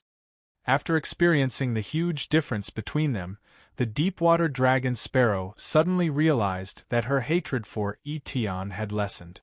No. Since you've been paying so much attention to me, don't you know that I've been sleeping in the sword tower for the past 350 years? Etion yawned. Then how did you practice your swordsmanship? How did you become so terrifying in just 3 years? The deep-water dragon sparrow asked in confusion. It hasn't been 3 years. It's only been 1.5 years. Etion looked at Gohan as she spoke to this point. She looked at the smiling man and said in a bitter yet sweet tone, "If you've been trained by that guy for 1.5 years, I guarantee that you'll be much more powerful than I was 350 years ago. That guy with recondite iron heavy sword will no longer be the best swordsmanship on the famous sword level." It turned out that Gohan had not been idle during the 1.5 years he had been recuperating. He had spent most of his time training his sword ladies. However, the effect of training varied from person to person. Among them, Etienne was the sword lady who had improved the fastest. After all, Etienne had the highest talent in swordsmanship. She had even learned most of the chaos sword technique that Gohan had created. Next were Juzi and Doyu. Both of them were sword ladies who were talented and willing to work hard, so their improvement was obvious. Next would be Qidien and Shishui. These two belonged to the category of sword maidens who had terrible talent in swordsmanship but were willing to endure hardship. Shishui had to be praised here. As a sword maiden who had transformed from a human, her swordsmanship foundation was basically zero, but now she could be compared to Qidien. As for the worst one, of course, it was the poor sword. She almost angered Gohan to death. Although she was talented, she was lazy and greedy to the extreme. She had so many ways to slack off that even Gohan felt dizzy. She was the sword maiden that Gohan spent the most time and effort on, but the results were the worst. I can't believe you would show such an expression for a man. Looking at Etion's sweet expression, the deep-water dragon sparrow suddenly felt that some things were so ridiculous. I thought you would never fall in love with any man.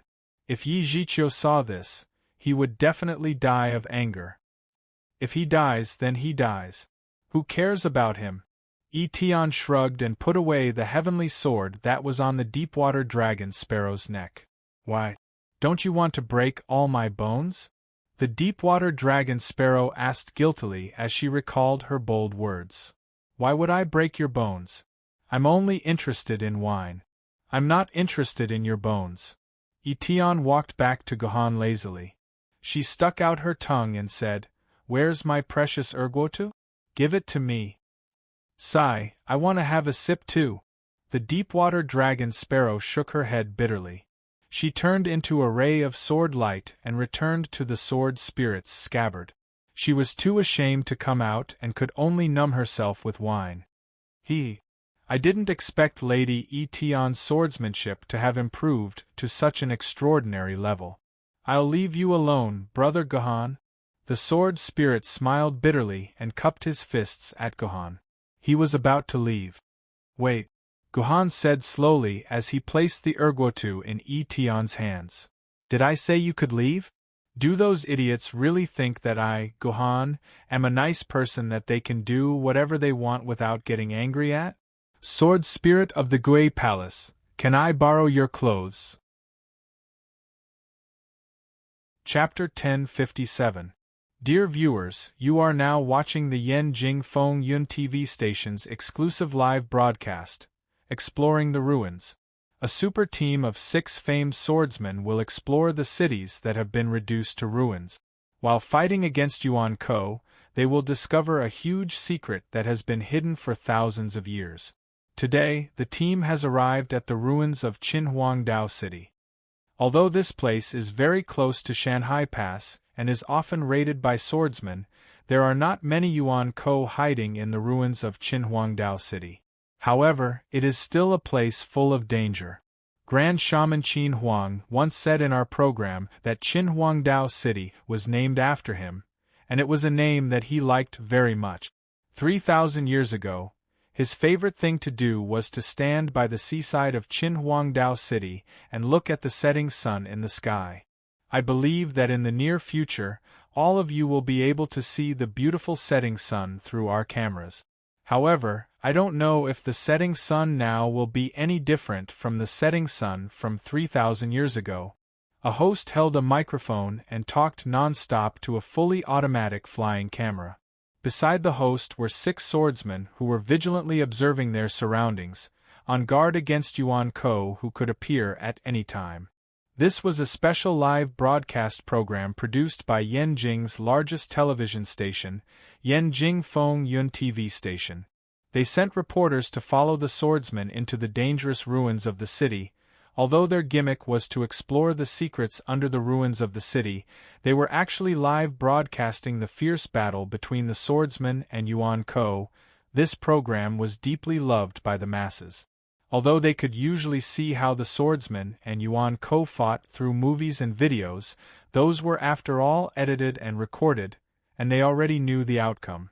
The audience preferred to watch this kind of battle that they didn't know the outcome of.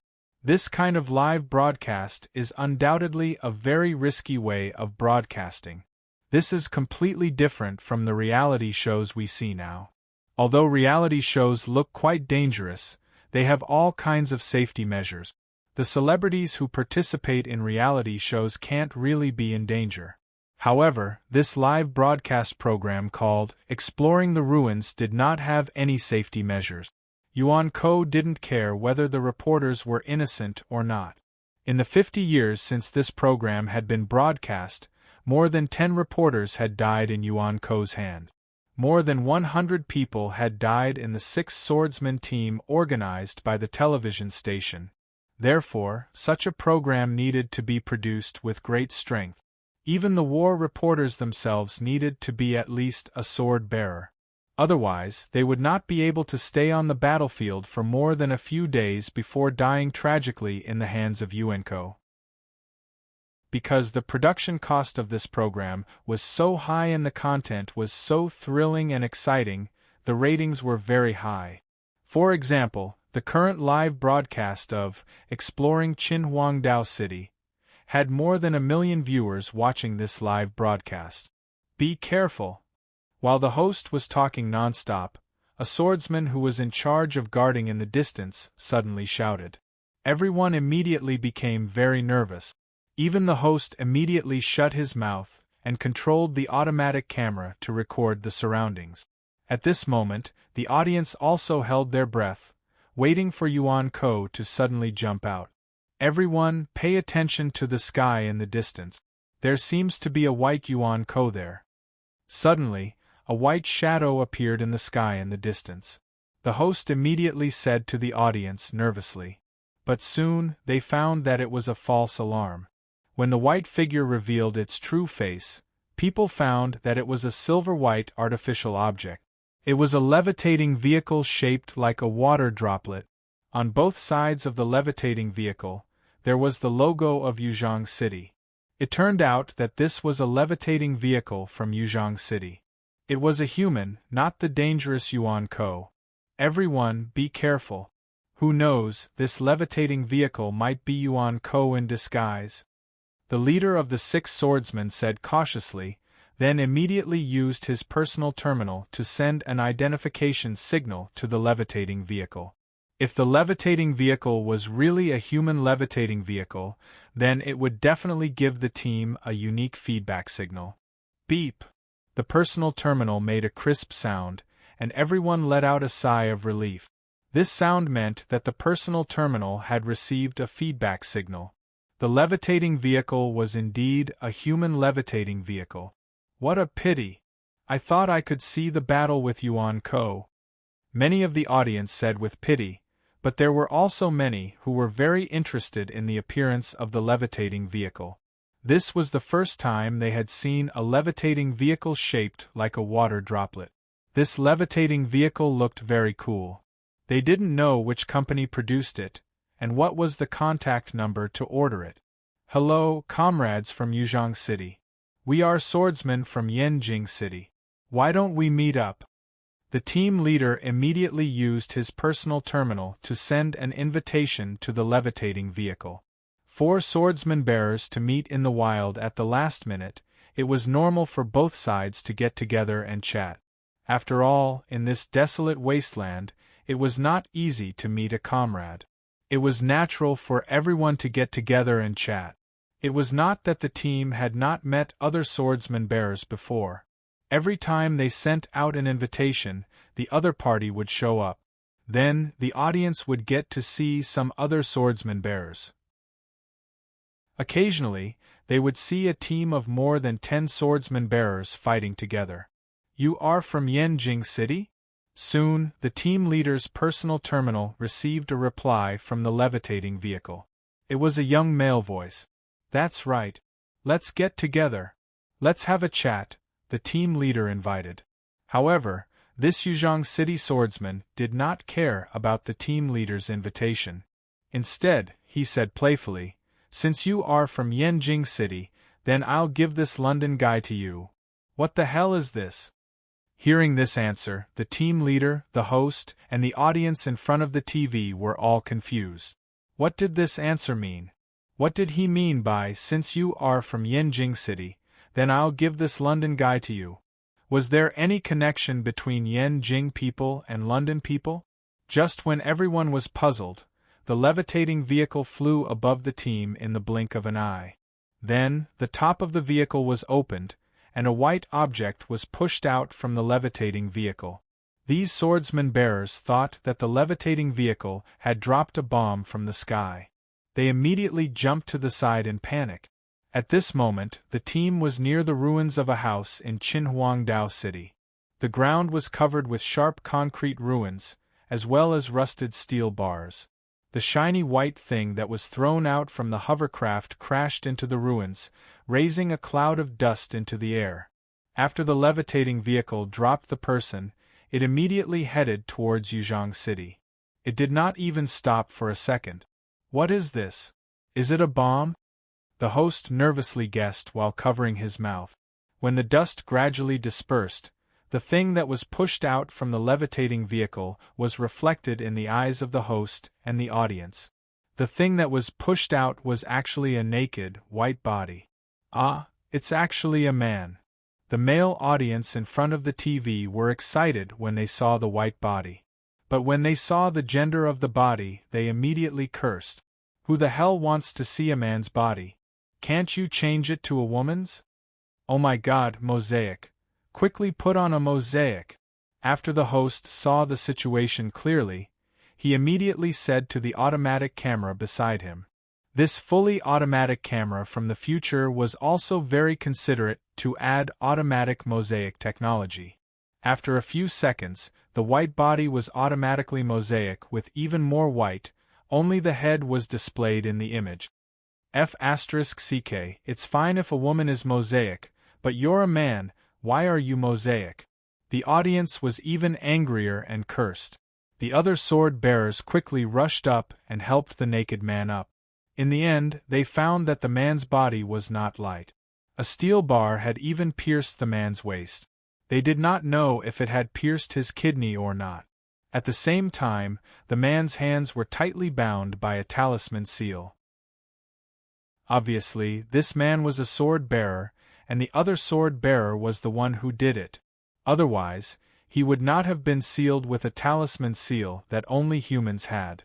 "Comrade, what's wrong with you? Who is so cruel? How could they abuse and humiliate you like this?" The leader of the sword bearers could also see that the person who made the sword bearer stay did not have any killing intent. He just wanted to humiliate the man. Otherwise, he would not deliberately throw the man in front of him. That person only needed to find a random place to throw the man down, and the man with the talisman seal would definitely die in the hands of the other Yuan Ko. Therefore, the other party deliberately threw the man in front of him, so that he could save the man and prevent him from dying in the hands of Yuan Ko. That's right, this is too much. How can he humiliate people like this? Another sword-bearer said indignantly. As if he had discovered a new continent, the host began to analyze the grudge between the two sides to the audience in front of the TV. Why would the owner of the hovercraft humiliate the man like this? Even the audience in front of the TV quickly forgot about the mosaic's dissatisfaction. In fact, everyone's heart was full of gossip. When such an extremely gossipy plot appeared in front of everyone, they could not help but start to gossip about the grudge between the two sides. Wait, don't you think this man looks familiar? Another sword-bearer in the team suddenly patted his head and said. After hearing the sword-bearer's words, he immediately felt that the naked man looked very familiar, as if he had seen him somewhere before. I remember now. The host was so excited that he could not even hold the microphone steadily. Isn't this the sword spirit of Gui Palace? This was big news. Chapter 1058. It's the sword spirit of Gui Palace. F***CK. It's really the sword spirit of Gui Palace. Then, the host mentioned the name of the sword spirit of Gui Palace. The rest of the sword-bearers reacted one after another. Who else could this naked person be other than the sword spirit of Gui Palace? Because the number of spiritual sword-level sword-bearers was very small, every sword-bearer received a lot of attention. Most of the sword-bearers could recognize some spiritual sword-level sword-bearers. Moreover, the sword spirit of Gui Palace was a notorious spiritual sword-level sword-bearer who used to be a big shot in the Shanghai Pass Management Committee. It could be said that the sword spirit of Gui Palace was the nightmare of every famous sword-level sword-bearer.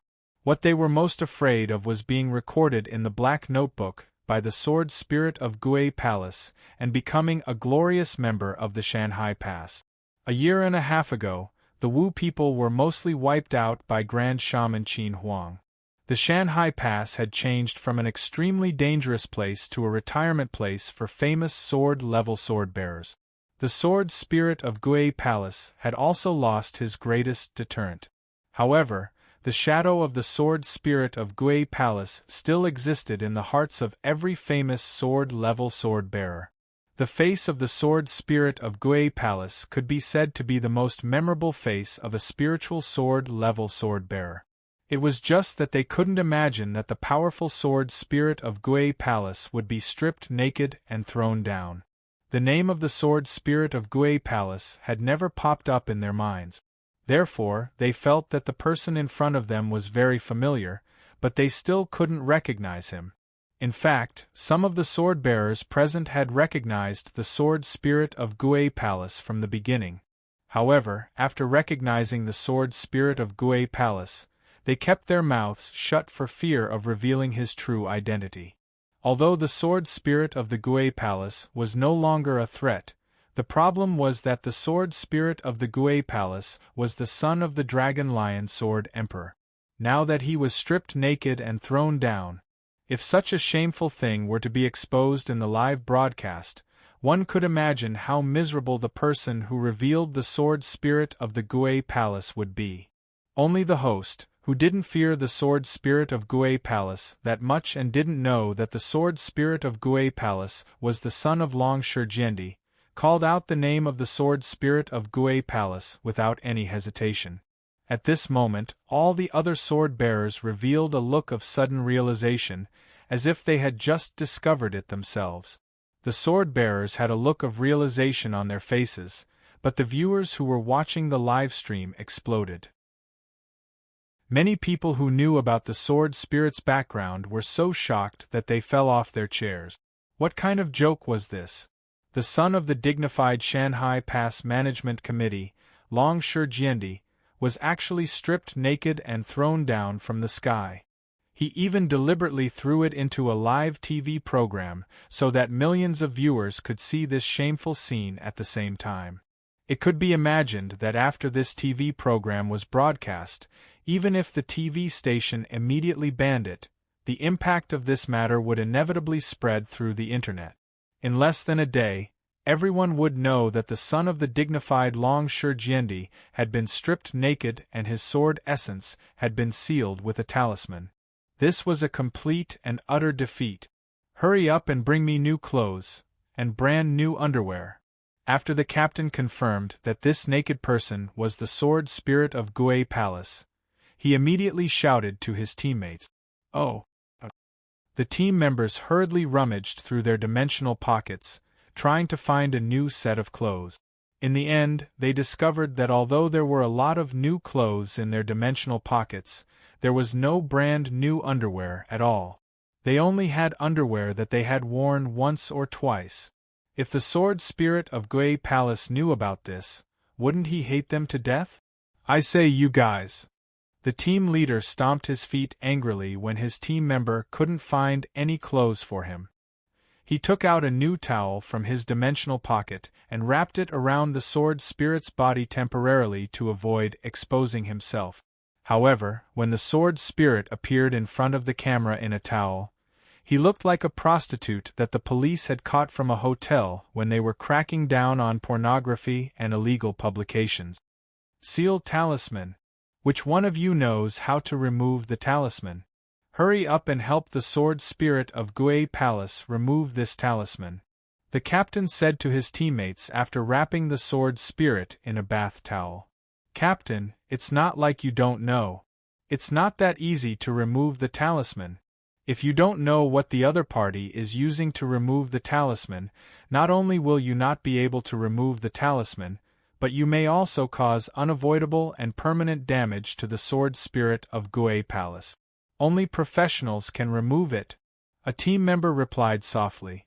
He was telling the truth.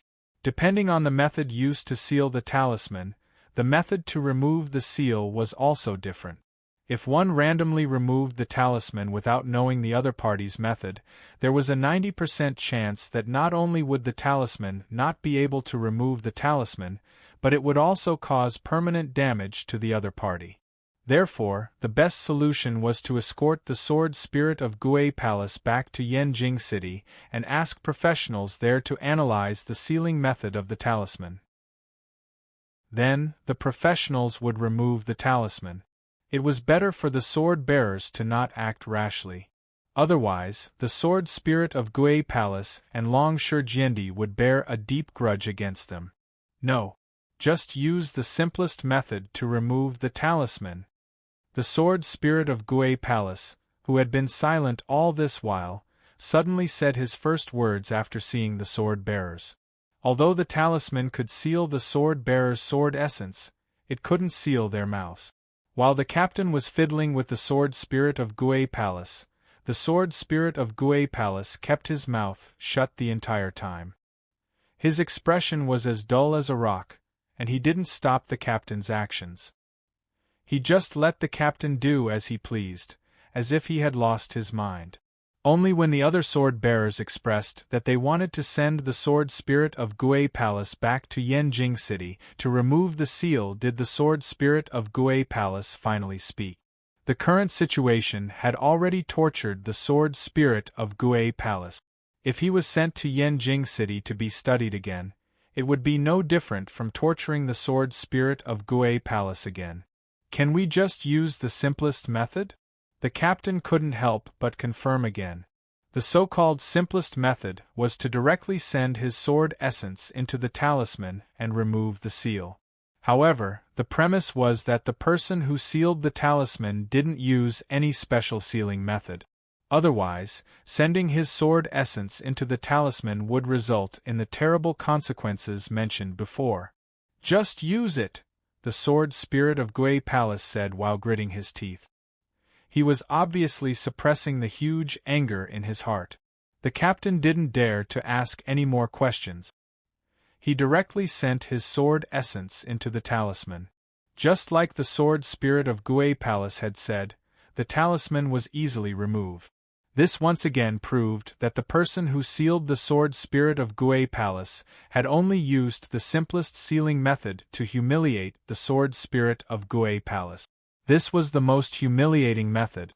As the seal was removed, the sword spirit threw away the towel that was wrapped around his body. Then, he picked up a dimensional pouch from where he had fallen. With a thought, he took out a new set of clothes from the dimensional pouch. He closed his eyes and put them on. The sword spirit of Gui Palace was once again wrapped in a handsome set of clothes. Gohan! Gohan! The sword spirit of Gui Palace clenched his fists tightly after putting on his clothes and repeated the name over and over again. He didn't say it softly, so even the other sword bearers around him could hear him clearly. Gohan? Could it be this fellow called Gohan who did this to the sword spirit of Gui Palace? Seeing the sword spirit's expression, as long as the other sword bearers weren't fools, they would be able to guess that the person who had humiliated the sword spirit was Gohan. Oh! Did you hear that, ladies and gentlemen? The culprit behind all of this is a person called Gohan. We will immediately contact the director and ask him to help us look up information on this person called Gohan. The host on the other side spoke excitedly. At this moment, the sword spirit of Gui Palace realized that the situation seemed to have exceeded his imagination. Who is this person? What are you doing here? The sword spirit of Gui Palace asked hurriedly. The captain hesitated. He knew that if he told the truth, the sword spirit of Gui Palace would probably vomit blood in anger when he found out that the whole thing was being broadcasted live. However, the captain had no choice but to tell the truth. He could only say hesitantly, "He is the host of Exploring the Ruins. We are doing a live broadcast." If the expression of the sword spirit of Gui Palace was as cold as winter in December, then the expression of the sword spirit of Gui Palace right now was as cold as hell. The sword spirit of Gui Palace didn't say anything and directly rushed to the host's side. With a wave of sword chi, the automatic tracking camera that was being broadcasted live was cut into pieces. The audience, who were nervously watching the development of the situation, instantly found that the entire TV screen had turned black. However, this didn't matter, because the most critical information had already been broadcast live on TV, and the previous live diagnosis video had also been completely recorded by someone.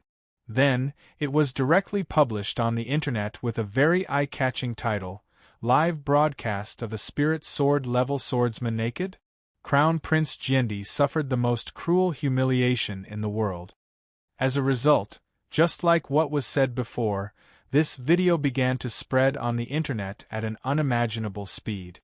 In addition, the protagonist this time was a spiritual sword-level sword wielder, who was also the crown prince of the Dragon Lion Sword Emperor. This was extremely explosive news. Therefore, in just one day, more than 50% of the world's people knew about this news. They all knew that Longsher Jiandi's son had been stripped naked and thrown down from the sky. Naturally, the name of the sword spirit of Gui Palace, Gohan, also appeared in the audience's attention along with the spread of this news. Chapter 1059. I'm sorry, Father. I've embarrassed you this time. In a private sword tomb in the game world, the sword spirit of Gui Palace said to a man sitting beside him with a wretched expression. This man was none other than the father of the sword spirit of Gui Palace, Longsher Jiendi. If I had known that you would end up like this, I wouldn't have agreed to Ing Zheng's request. Longsher Jiendi said with a slight frown. Can I refuse Ing Zheng's request? The sword spirit of Gui Palace smiled bitterly. Besides, I underestimated him this time. I didn't expect that Gohan would be able to defeat me even though he had just come out of Shanhai Pass and had only recovered a few thousand quarks of sword essence. Gohan's strength has exceeded our expectations. I'm afraid we'll have to revise our plan. It doesn't matter. Longsher Jiendi waved his hand. The stronger Gohan is, the better. The stronger he is, the smoother our plan will be. What about Ing Zheng? The sword spirit of Gui Palace asked in a somewhat distressed tone. The rest is his own problem. We have done what we promised him. You have also suffered such humiliation. We have been extremely benevolent. Longsher Jiendi pondered for a moment with a gloomy expression. No, if Gohan's strength grows too fast, it will be detrimental to our plan. Now, tell me in detail. What level has Gohan reached? After his heaven-reliant sword defeated my Aqua Dragon Sparrow, I was about to leave. However, I didn't expect that Gohan wouldn't let me go, so the two of us started fighting. I thought that I could easily defeat Gohan with millions of quarks of sword essence. However, I didn't expect that Gohan's swordsmanship had already reached the level of rules. He only relied on a famed sword maiden with a small amount of sword essence to beat me up. Recalling the battle, the sword spirit of Gue Palace couldn't help but reveal an expression of fear. Rules? Are you saying that Gohan's swordsmanship has already reached the level of rules? Long Shi Jiandi jumped up from his seat in surprise. Are you sure you're not kidding me? Since ancient times, only Kanzu, Zhetian Jiandi, Gujin Jiandi, and that existence have been able to enter the realm of rules in swordsmanship. Moreover, their swordsmanship entered the realm of rules after the age of 45. Gohan is only 22 years old this year, yet he has already entered the realm of rules? If he hadn't entered the realm of rules, how could I, a top-notch spirit sword-level swordsman, lose to a famed sword-level swordsman with only a few thousand quarks of sword essence? In the end, I was completely controlled by him and humiliated in such a way. The sword spirit of Gue Hall smiled even more bitterly. Everything in the world can be used as a sword. Gohan's swordsmanship has indeed reached the level of rules. Under his rules, I could only let him wear down my personal shield bit by bit. If it weren't for my sword essence being so much more than his, I'm afraid I wouldn't have been able to hold on for more than 1,000 moves. At most, I would have been defeated within 20 moves. Fighting with him really hurt my self-esteem.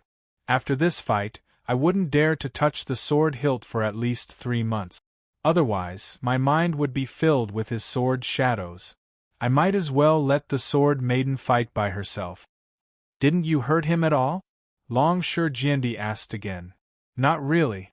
At this point, the sword spirit of Gue Hall's face finally revealed a real smile. After all, his sword essence is too inferior to mine. After confirming that his swordsmanship has entered the realm of rules, coupled with his aggressiveness, I simply used that move.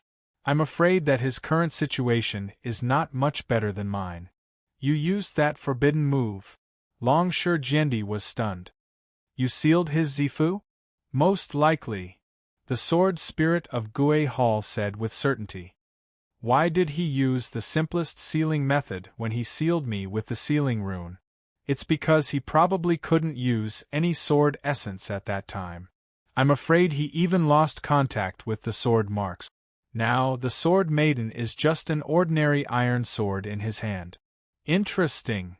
Long Shi Jiandi's mouth curved into a smile. You should immediately tell this news to Yingzheng and those idiots in Yuzhong City. Otherwise, they won't even have the courage to chase after Gohan again. Tell them about this. The sword spirit of Gue Hall showed a hesitant expression. Now, Gohan is equivalent to an ordinary person. If those people really send people to chase after Gohan again, I'm afraid that Gohan will really die in their hands. Won't our plan be ruined then? Moreover, I'm afraid that existence will also blame us. Father, when that time comes, won't you? It's okay. Although that existence is terrifying, he doesn't have the guts to deal with me. Now I just want to know how far Gohan can go in this situation. Long Shi Jiandi said with a smile. This Gue Palace sword spirit. I didn't expect his sword lady to be the Black Death sword. On the other side of the flying droplet, Gohan thought to himself with a serious expression. Just as the sword spirit of Gue Hall had said, Gohan had indeed suffered a very serious injury from his last attack. Moreover, the injury was not a physical injury, but a direct effect on his Zifu. This was the terror of the Black Death sword, a spirit sword maiden. The Black Death sword was the most sinister and vicious sword maiden of the Devil Path. For Yuan Ko, her unique skill could seal the most important parts of Yuan Ko's devil heart and godhead, which could directly cause a devastating blow to Yuan Ko. And for the sword-bearer, such a seal would naturally directly affect his Zifu. And the most abnormal thing was that this seal was not a temporary seal like most of the sealing skills, but a permanent effect. Once sealed by the Black Death Sword, unless a more powerful sword-bearer used violence to break it, the seal would exist forever, and even the caster would not be able to remove it. Of course, such a terrifying unique skill also had its shortcomings. That was, the caster's sword essence must be far higher than the caster's sword essence. Moreover, unless there was a huge difference between the two sides' sword essences, the success rate of sealing between the sword bearers of the same level was only about 20%. Most importantly, once this technique was utilized, the sword essence within the wielder's body would definitely be completely exhausted, and there wouldn't be any leftovers left. Such a unique skill was not very practical.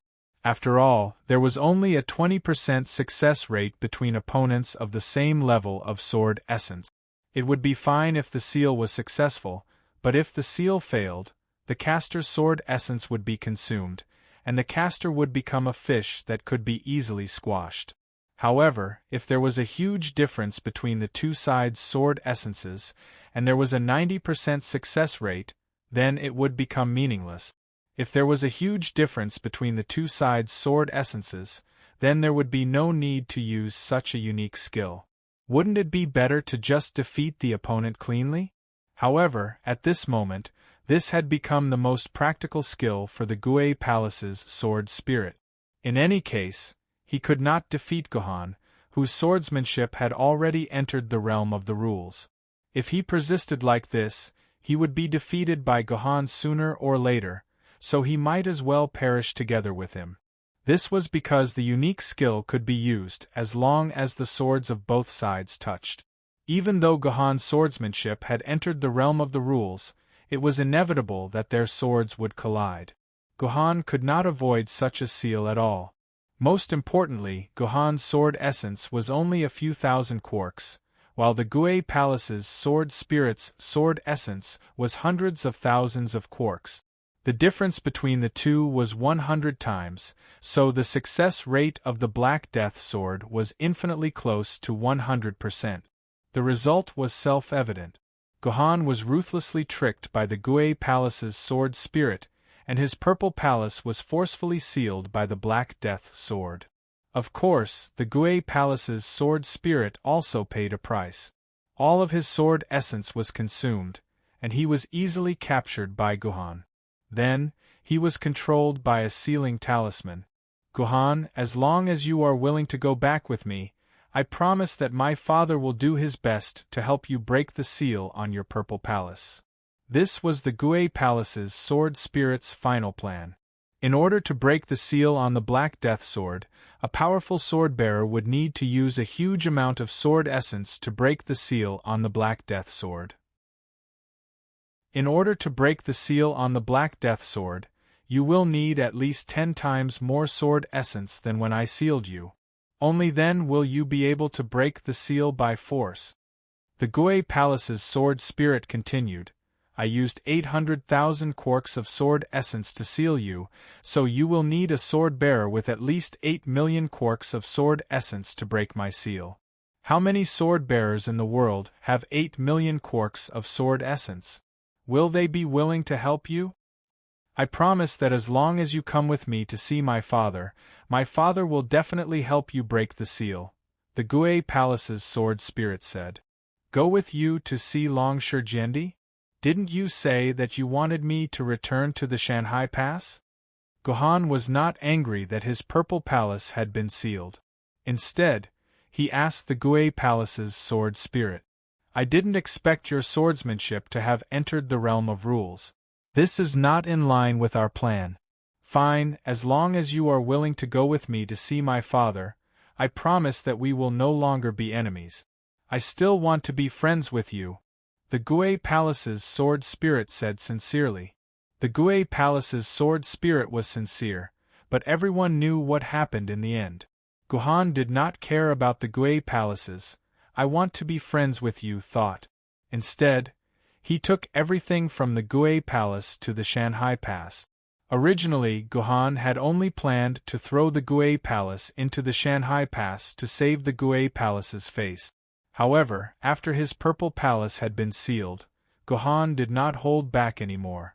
When he found out that there was a live broadcast nearby, he immediately threw the Gui Palace's sword spirit in front of the live broadcast to vent his anger over his Purple Palace being sealed. However, the Gui Palace's sword spirit had missed something in the end.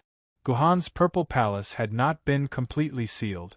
At the crucial moment, a figure that had not been seen for a long time had appeared to mess things up. Chapter 1060. Actually, when Gohan used the sealing rune to seal the sword spirit of Gui Hall, Gohan realized that his Z Palace had been completely sealed. His first plan was to return the favor and destroy the sword spirit's Z Palace as well. Ever since he had left the Shanghai Pass, he had been accumulating anger in his heart. Otherwise, he would not have taken the initiative to challenge the sword spirit of the Gui Hall to vent his anger after the Heavenly Sword had defeated the Deepwater Dragon Sparrow, and the sword spirit of the Gui Hall had made it clear that he did not intend to interfere in this matter. However, Gohan did not expect that he would fail miserably at the very last moment. His Z Palace had been sealed by the sword spirit of Gui Hall. The moment his Purple Palace was sealed, his connection with his sword mark disappeared without a trace. Etion, who had been sitting on a chair and drinking wine while watching the fight, also turned back into his sword form the moment his Purple Palace was sealed and fell to the ground.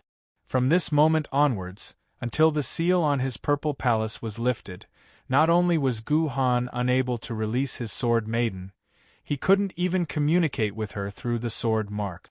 Gohan couldn't even use the sword essence in his Purple Palace. Simply put, Gohan, who had just left Shanghai Pass, felt like he had returned to Shanghai Pass and became an ordinary person again. However, there was still the Zhou Star's Hour banner in Shanghai Pass that could remove the seal.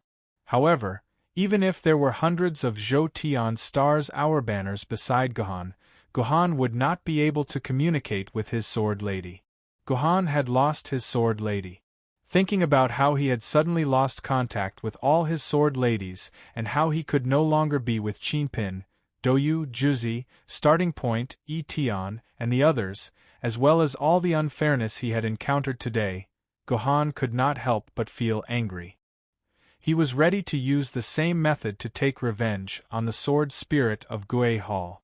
Although Gohan did not have the ability to seal other people's Z Palace like the sword spirit, he could do it more thoroughly. He could destroy the sword spirit's Z Palace directly. However, if Gohan really did that, then Gohan and the sword spirit of Gui Hall and his father, Long Shi Jiandi, would have a deep and irreconcilable hatred. Destroying the Z Palace was different from sealing it. After the Z Palace was sealed, he could find a way to remove the seal. There would not be any irreversible consequences. However, if Gohan destroyed the sword spirit's Z Palace, then even if Long Shi Jiandi took action, the sword spirit's Z Palace would absolutely not be able to recover. The sword spirit would then completely become an ordinary person. Having said that, everyone could imagine that if Gohan really did that, Long Shi Jiandi would definitely fall into a state of madness.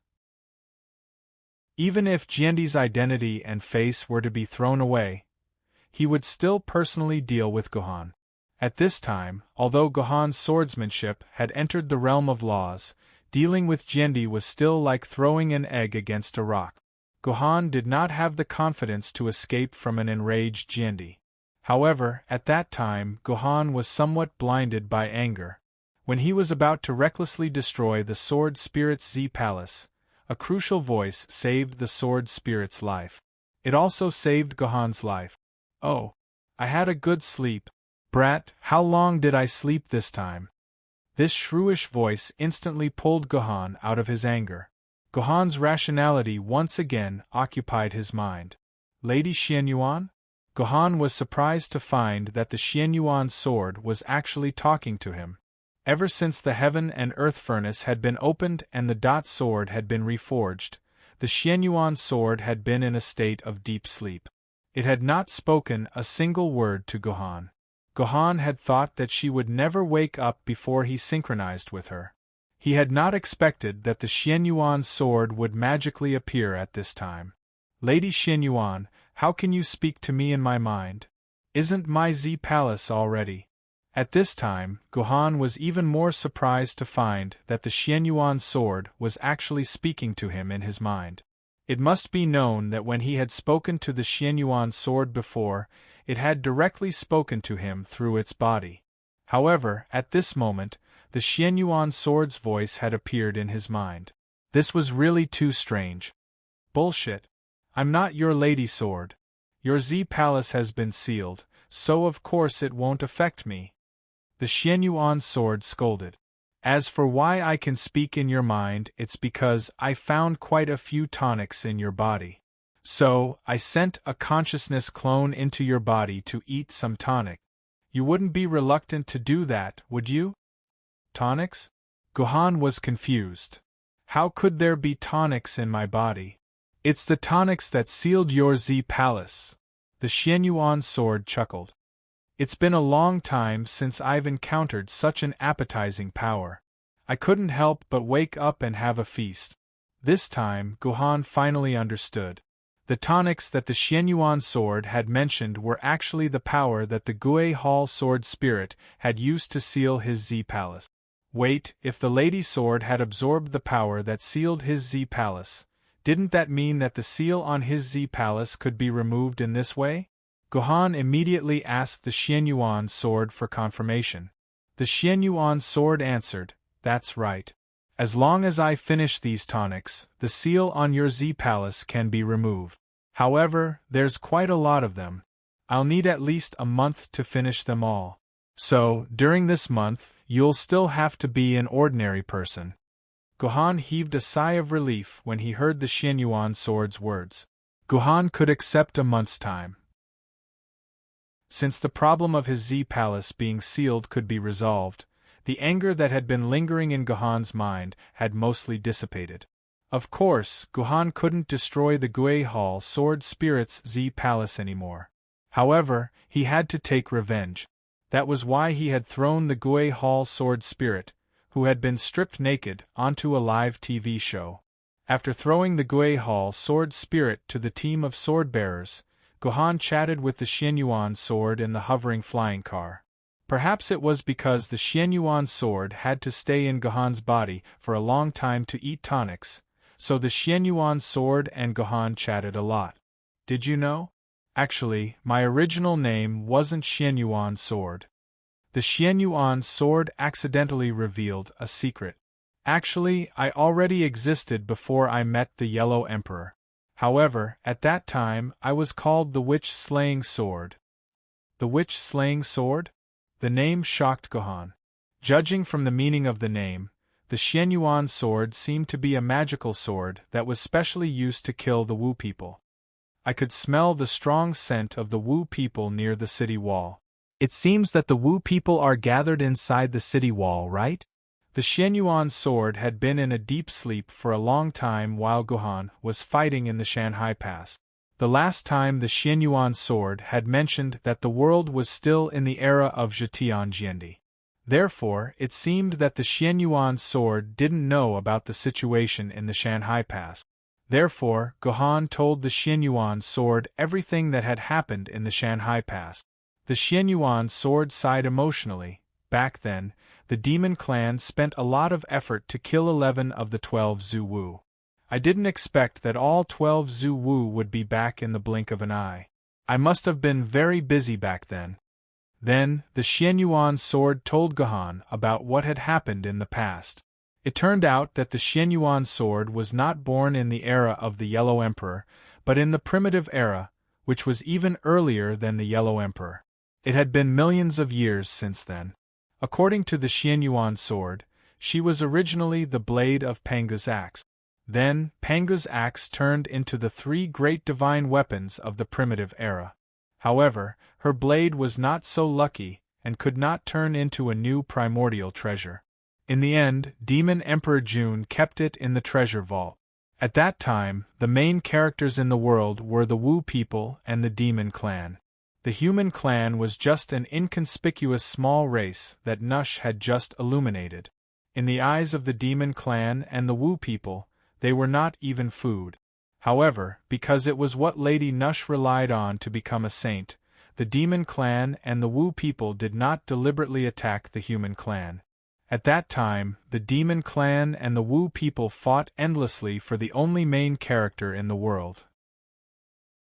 Among them, the 12 Zhu Wu's power, as they had inherited Panga's flesh and blood, were extremely powerful.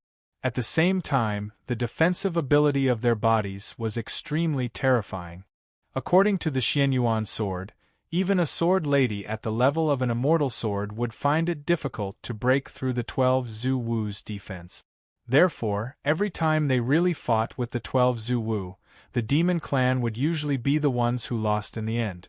This was because the Demon Clan's top combat power was no match for the Wu people. Later, in order to kill the Wu people, the Demon Clan took out the blade of Panga's axe. With all kinds of extremely precious materials, they forged a magical weapon that could easily cut through the flesh and blood of the Zhu Wu, which was the Wu-slaying sword. Later, in the decisive battle between the Demon Clan and the Wu people, Di Jun used the Wu-slaying sword as his last secret trump card. As expected, he showed his great power and killed the 2 Zhu Wus of the Wu people in one fell swoop.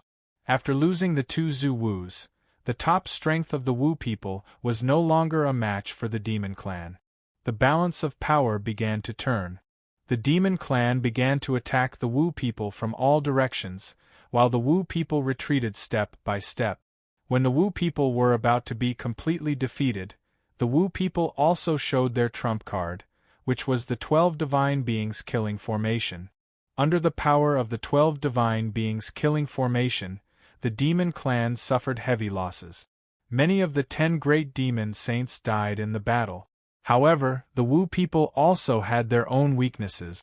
In order to form the 12 Divine Beings Killing Formation, the remaining 10 Zhu Wus had to use their own essence and blood to forcibly push the 2 great sorcerers to the realm of Zhu Wu. As a result, the 2 Zhu Wus were not stable. In the later stage of the battle, the 2 Zhu Wus directly fell back to the realm of great sorcerers. This gave the Demon Clan hope. Therefore, the 2 clans launched an endless battle that lasted for thousands of years. In the end, 11 Zhu Wus died in the battle. Di Jun and Tai Yi also perished together with the Zhu Wu. Only the Wu-slaying sword fell into the territory of the human clan.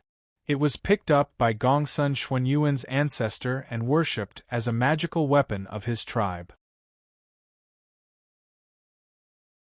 Chapter 1061. Later on, the human emperor, Yellow Emperor Xianyuan, and the remnants of the sorcerer tribe fought a great battle. In the early stages, he was defeated by the great sorcerer, Jiu Yu, and was defeated again and again. In the end, he remembered that there was still a Wu-slaying sword in the tribe's treasure vault, so he took it out. As expected, the great wizard Qi Yu was no match for the witch-slaying sword when it appeared again. He was defeated, and a part of the Wu people's bloodline merged with the human bloodline. Qi Yu's tribe, the Jiui tribe, escaped to the Miaojiang of today, and gradually evolved into the Miao tribe. The Miao tribe eventually mixed with the human bloodline, so there were no more pure Wu people in the world. The witch-slaying sword that helped the Emperor Huang Xianyuan defeat the Wu people officially became the symbol of the Emperor Huang Xianyuan. Later on, the Emperor Huang Xianyuan felt that the witch-slaying sword's murderous aura was too strong and not suitable to suppress the destiny of the human race. Therefore, he opened the furnace of heaven and earth and carved the mountains, rivers, and the 4 seasons calendar on the blade of the witch-slaying sword. He used the power of heaven and earth and the destiny of the human race to neutralize the sword's murderous aura. From then on, the witch-slaying sword was no longer the divine sword that was used to kill the Wu people. Instead, it officially became the symbol of the human race's destiny. It was the world's #1 emperor sword, the Xianyuan sword. After listening to the story of the Xianyuan sword, Gohan was filled with emotions. He didn't expect there to be so many stories behind it. He didn't expect the Wu people to be so powerful that they could rule the entire Chaos Land. In fact, after the apocalypse, the Demon Emperor Dijun, the Eastern Emperor Tai, and even the 12 Zhu Wu had returned to this world. However, the Demon Emperor Dijun and the Eastern Emperor Tai had died in the hands of the heaven-shrouding Jendi, while the other had been seriously injured by the 3 Jendi and had disappeared. The 12 Zhu Wu had been completely sealed in the Shanhai Pass by the human race.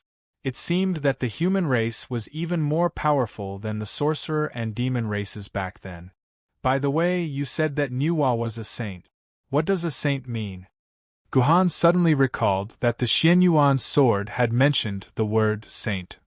According to Gohan, a saint seemed to be Confucius and Laozi, who had founded a great sect. Why was Nuwa, a demon race with a human head and a snake body, called a saint? Although this saint was said to have created the human race in the legend. Sages are the most powerful people in the world. Nothing can kill them except themselves. They have merged with the heavenly Tao of this world. I can't explain it to you in a few words. Anyway, you just need to know that sages are very powerful.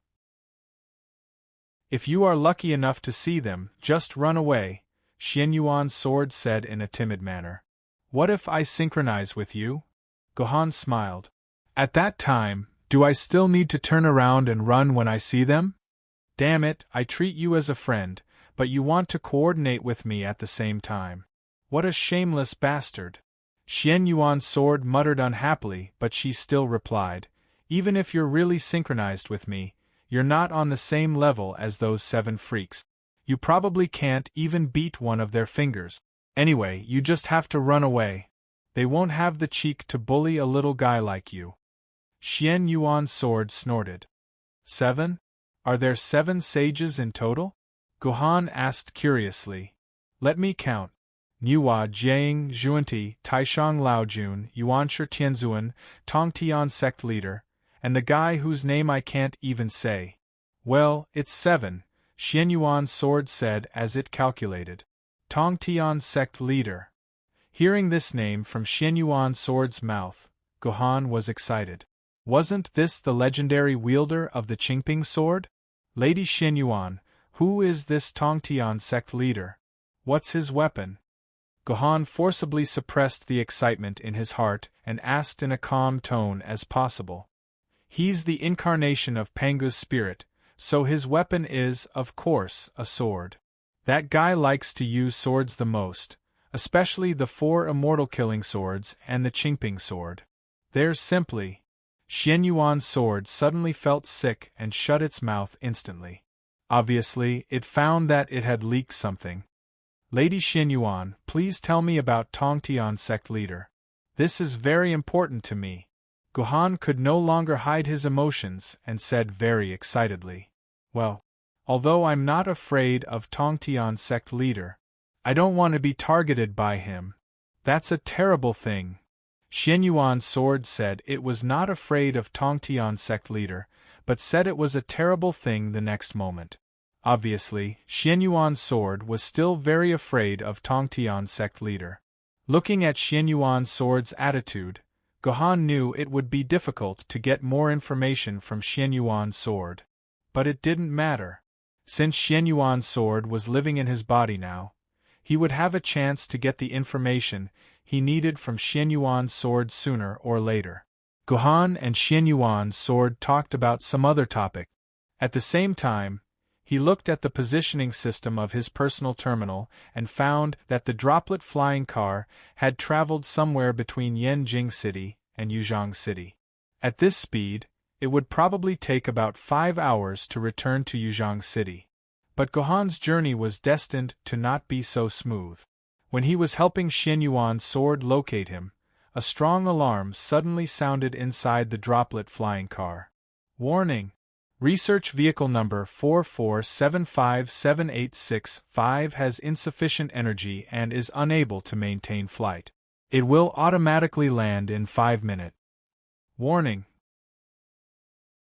Research Vehicle Number 4475786-5 has insufficient energy and is unable to maintain flight. It will automatically land in 4 minutes and 59 seconds. The droplet flying car actually ran out of energy. This sudden situation caught Gohan off guard. Only then did Gohan remember that ever since he owned the droplet flying car, he had never cared about the energy problem of the droplet flying car. This was because all hovercrafts relied on a small nuclear fuel cell inside them for power. A small nuclear fuel cell was enough for a hovercraft to use for 1,000 years, so there was no problem with the hovercraft needing to recharge its energy. But this droplet flying car was different. This droplet flying car was a research vehicle created by a super-ancient civilization 6 million years ago. If the battery of an ordinary mobile phone was completely shut down for a year, the battery in the battery would be exhausted, not to mention the fact that the energy source of this droplet flying car had been released for 6 million years. The energy source of the droplet flying car had not been recharged for 6 million years. Previously, flying around with Gohan had already used up the little energy it had left. Now that the droplet flying car was alive, it was only natural. How do I recharge the energy of research vehicle number 4475786-5? Gohan tried to use his mind to ask the control terminal of the droplet flying car. Please inject the control terminal of research vehicle number 4475786-5 with the power of chaos. It can replenish the energy of research vehicle number 4475786-5.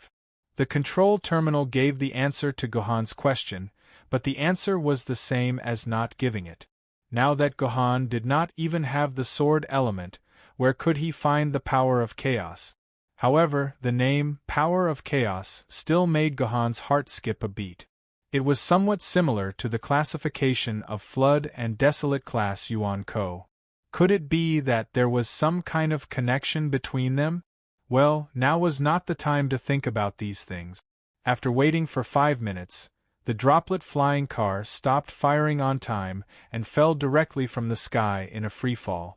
During the fall, the droplet flying car directly kicked Gohan out of the droplet flying car, causing Gohan to directly come into close contact with the ground. I didn't expect my body to become so fragile after my purple palace was sealed. Because the purple palace was sealed, Gohan's body had completely returned to the level of an ordinary person. As a result, the bone in Gohan's left leg was directly fractured, and his entire left leg was twisted in a strange posture.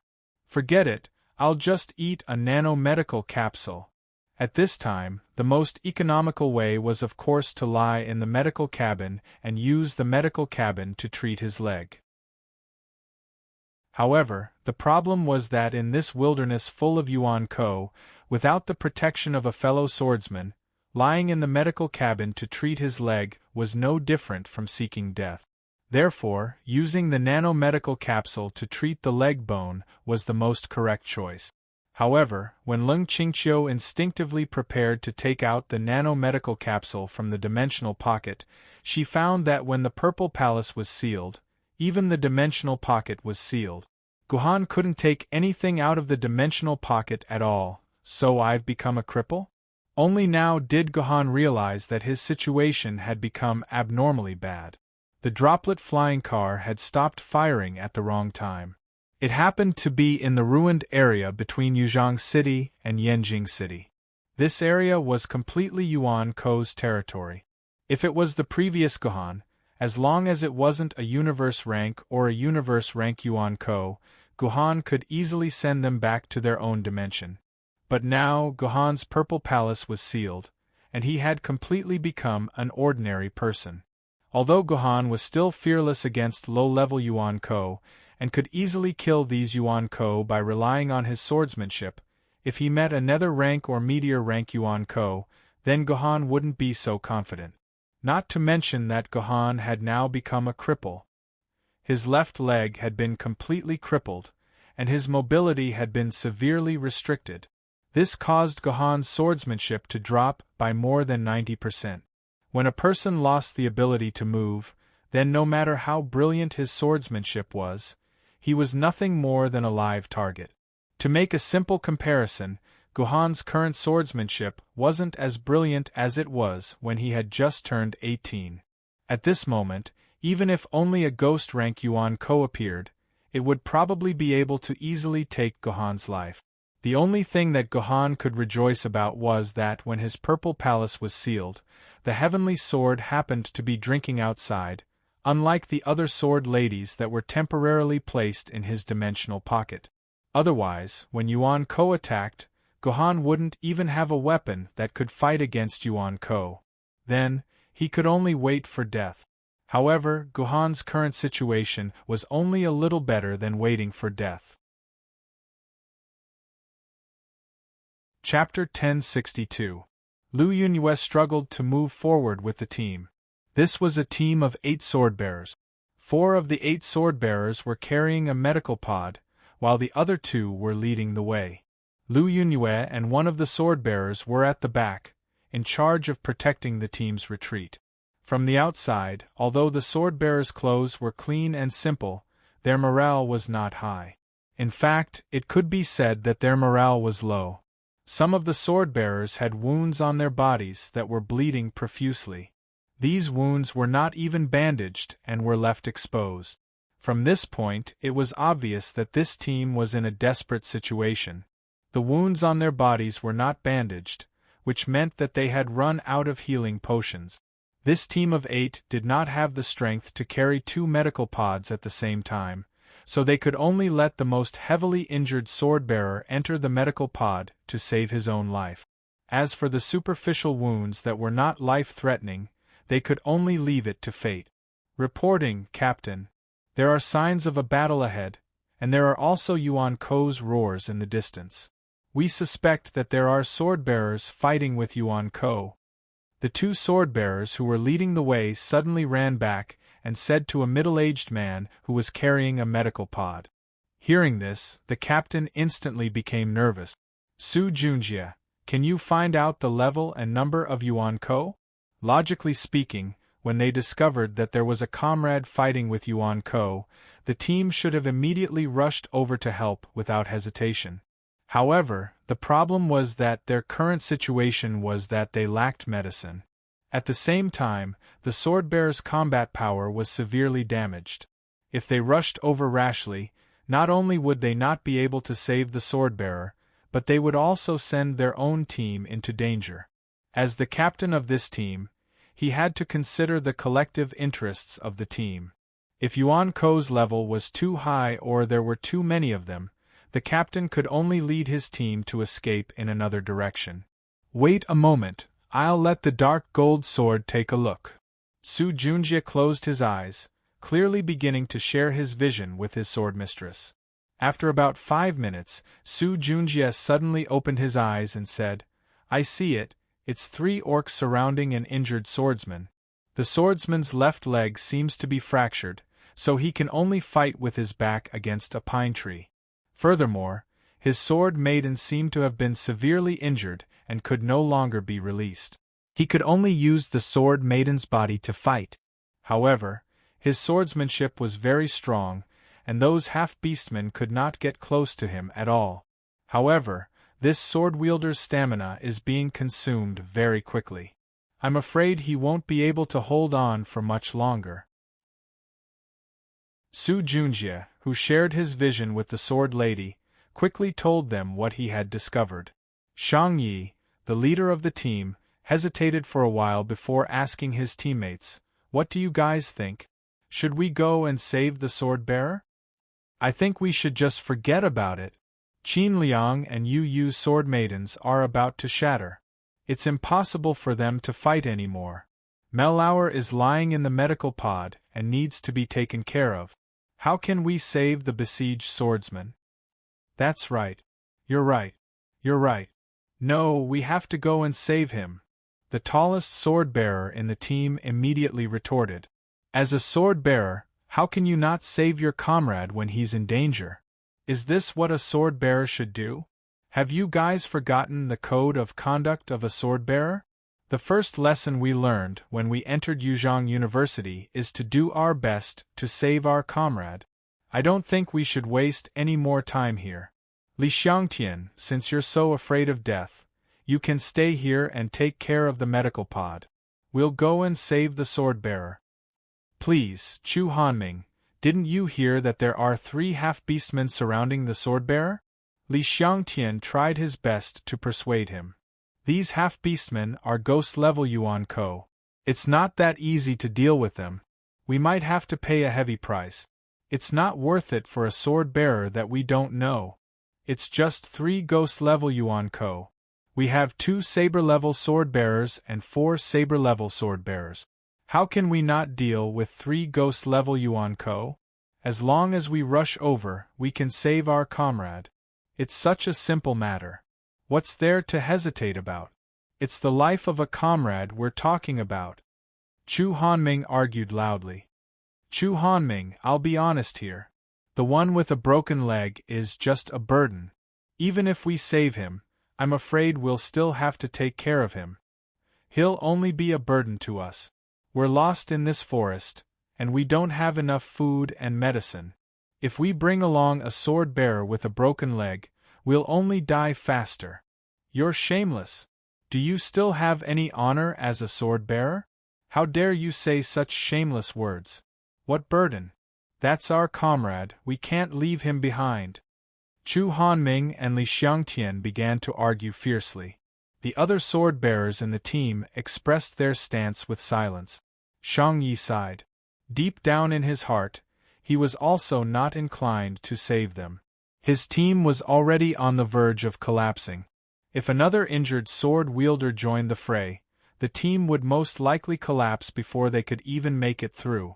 Just as Shang Yi was about to announce his decision, Lu Yunyue, who was at the back of the team, suddenly said weakly, I think he might know how to get out of this forest. Lu Yunyue's words caused everyone to fall silent. After a while, Shang Yi gritted his teeth and said, Qin Liang Yu, the 2 of you will leave your sword ladies here. The rest of you will attack together and save that comrade. There really aren't any fools in this world. Gohan, who was dealing with 3 half-beastmen at the same time, had long sensed that a sword lady was lurking beside him. This meant that there was at least one sword-bearer nearby. At first, this discovery made Gohan overjoyed. Gohan had been struggling in this forest for 3 whole days. These 3 days were probably the most miserable days of Gohan's life. The droplet flying car was indeed a high technology from the previous civilization. It actually had the ability to shrink. When it fell to the ground, it turned into a palm-sized droplet flying car model. Gohan could easily put it in his pocket and carry it with him. However, the dimensional pocket still could not be opened. It was equivalent to Gohan losing all of his biological resources. In the end, he could only rely on some wild fruits to satisfy his hunger. Alone in the extremely dangerous wilderness, and having lost his sword element, Gohan did not dare to sleep for the past 3 days. He was afraid that he would be ambushed by Yuan Ko while he slept. At most, he could only close his eyes for a while on a tree. Therefore, Gohan's days were quite miserable. Therefore, when Gohan found someone beside him, he was quite happy. At the very least, he could eat normal food and sleep in a tent. More importantly, the other party must have medicine or medical pods that could help him heal his damned broken leg. As long as his broken leg could recover, Gohan was confident that he could walk all the way to Yuzhong City without any obstacles. However, the sword maiden hid in the grass and did not move. This let Gohan know that she might not want to save him. This made Gohan a little puzzled. This was the area between Yanjing City and Yuzhong City. It was an area where human forces were the weakest. There were many Yuan Ko here, and their levels were also very high. Logically speaking, the sword-bearers who could venture into this area should be at least at the level of precious swords or famed swords. These 3 ghost-level Yuan bandits were just small monsters that they could easily get rid of. Why were they hesitating for so long? Just as Gohan was considering whether or not he should hurry up and finish off these half-beastmen, the sound of running came from afar. This made Gohan let out a sigh of relief. It seemed that these sword-bearers still had some humanity and courage, coming to save an unlucky fellow like him. Sure enough, 6 sword maidens came out of the bushes one after another and surrounded the half-beastmen. 4 ancient sword-rank sword maidens and 2 sword-rank sword maidens. This is still a little weak. Gohan looked at the levels of the sword maidens that came to save him and finally understood why the sword-bearers were hesitating. This team of sword-bearers was actually made up of 4 ancient sword-rank and 2 sword-rank sword maidens. But such a team of sword-bearers should not have appeared in such a dangerous area. This was too strange. "Comrade, hold on," the tallest of the 6 sword maidens said. Gohan recognized this sword maiden. This sword maiden was the mountain-suppressing sword of a treasured sword-rank sword maiden. However, the original mountain-suppressing sword was currently in Song Hama's hands, so the mountain-suppressing sword that had appeared was clearly a man-made sword maiden. When the 3 half-beastmen saw the new sword maiden appear, they immediately gave up on surrounding Gohan and charged at the new sword maiden. 2 of the sword-rank sword maidens immediately blocked one of the half-beastmen, while the other 4 sword-rank sword maidens worked together to attack the remaining half-beastmen. These 3 half-beastmen had actually been hit in many of their vital spots by Gohan, and they had lost a lot of their stamina and blood. As such, dealing with them was much easier than the sword maidens had imagined. In less than 5 minutes, the half-beastmen that had been surrounded by the 4 ancient sword-rank sword maidens screamed and died on the ground. A dimensional vortex then appeared. The 4 ancient sword-rank sword maidens immediately stuck their sword hilts into the dimensional vortex. After absorbing the sword essence in the vortex, they could help the other 2 sword-rank sword maidens fight and quickly finish off the remaining half-beastmen. And the dimensional vortex left behind by the 2 half-beastmen naturally belonged to the 2 sword-rank sword maidens. Chapter 1063. "Comrade, are you all right?" Shang Yi asked with concern. Gohan looked at the sword-bearers in front of him and was even more confused. These sword-bearers really were made up of 6 ancient sword-bearers and 2 treasured sword-bearers. 2 of the sword-bearers did not have sword maidens behind them. They did not look like sword masters who did not rely on sword maidens to fight. This meant that the sword maidens of the 2 sword-bearers had already been broken. As for the one lying in the med bay, Gohan did not know what level he was. However, he estimated that he was at most a famed swordsman. He really did not understand why such a weak sword-bearer team would appear in such a dangerous place. "I'm fine. Just a broken leg. Everything else is fine," Gohan said calmly. "It must be fate that brought us together. Let me introduce you to each other." Shang Yi took the initiative to introduce himself. "I am the leader of this team. My name is Shang Yi from Yuzhong City. I am a treasured swordsman. The tallest one is Chu Hanming, also from Yuzhong City. He is my childhood friend and an ancient swordsman. The smartest one is Li Xiangtian from Yanjing City. However, he has lived in Yuzhong City since he was young, so he can be considered half a native. He is an ancient swordsman. The darkest one is Qin Liang from Yuzhong City. He is an ancient swordsman. The fattest one is Yu Yu from Yuzhong City. He is an ancient swordsman. The most agile one is Su Junjie from Yuzhong City. He is an ancient swordsman. And our little beauty Lu Yunyue from Yuzhong City. She is an ancient swordsman. Although she has only been a swordsman for a month, her strength is already very good. She is a little genius. The serious one is Zhuoryu from Yuzhong City. He is a treasured swordsman. And Zhuoryu, he is a warrior, also known as a swordmaster. And the one lying in the med bay is Miss Malor, from London. If it weren't for her, we would have died along the way. It's a pity that Miss Mellauer was seriously injured yesterday, and I don't know when she'll recover. It seemed that this team leader was an extremely talkative fellow. In the blink of an eye, he had introduced all the members of the team to Guhan. From these words, one could tell that this team was basically made up of swordsmen from Yuzhong City. They were even from Guhan's hometown. However, what Guhan did not understand was why a female swordsman from London would join this team.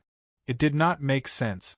Of course, Guhan did not have the time to care about this, because Shang Yi immediately asked Guhan, "May I know where this comrade is from? What's your name? Why would he appear here? These people don't know me." At first, Guhan was a little worried. After all, he was more or less a celebrity in Yuzhong City.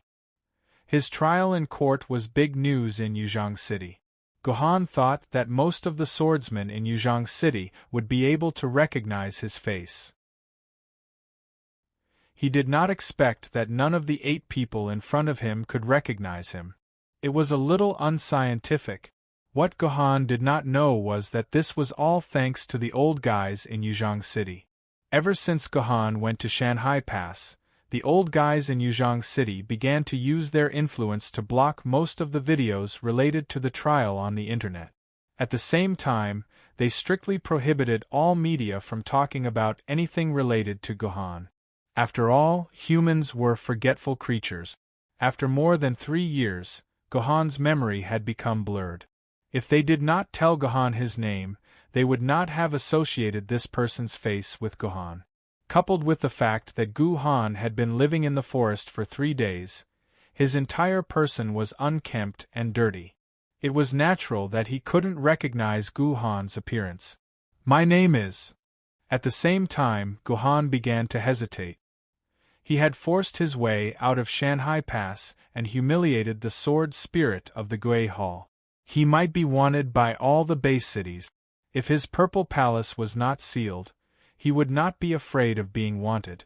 However, the problem was that his purple palace was sealed and one of his legs was broken.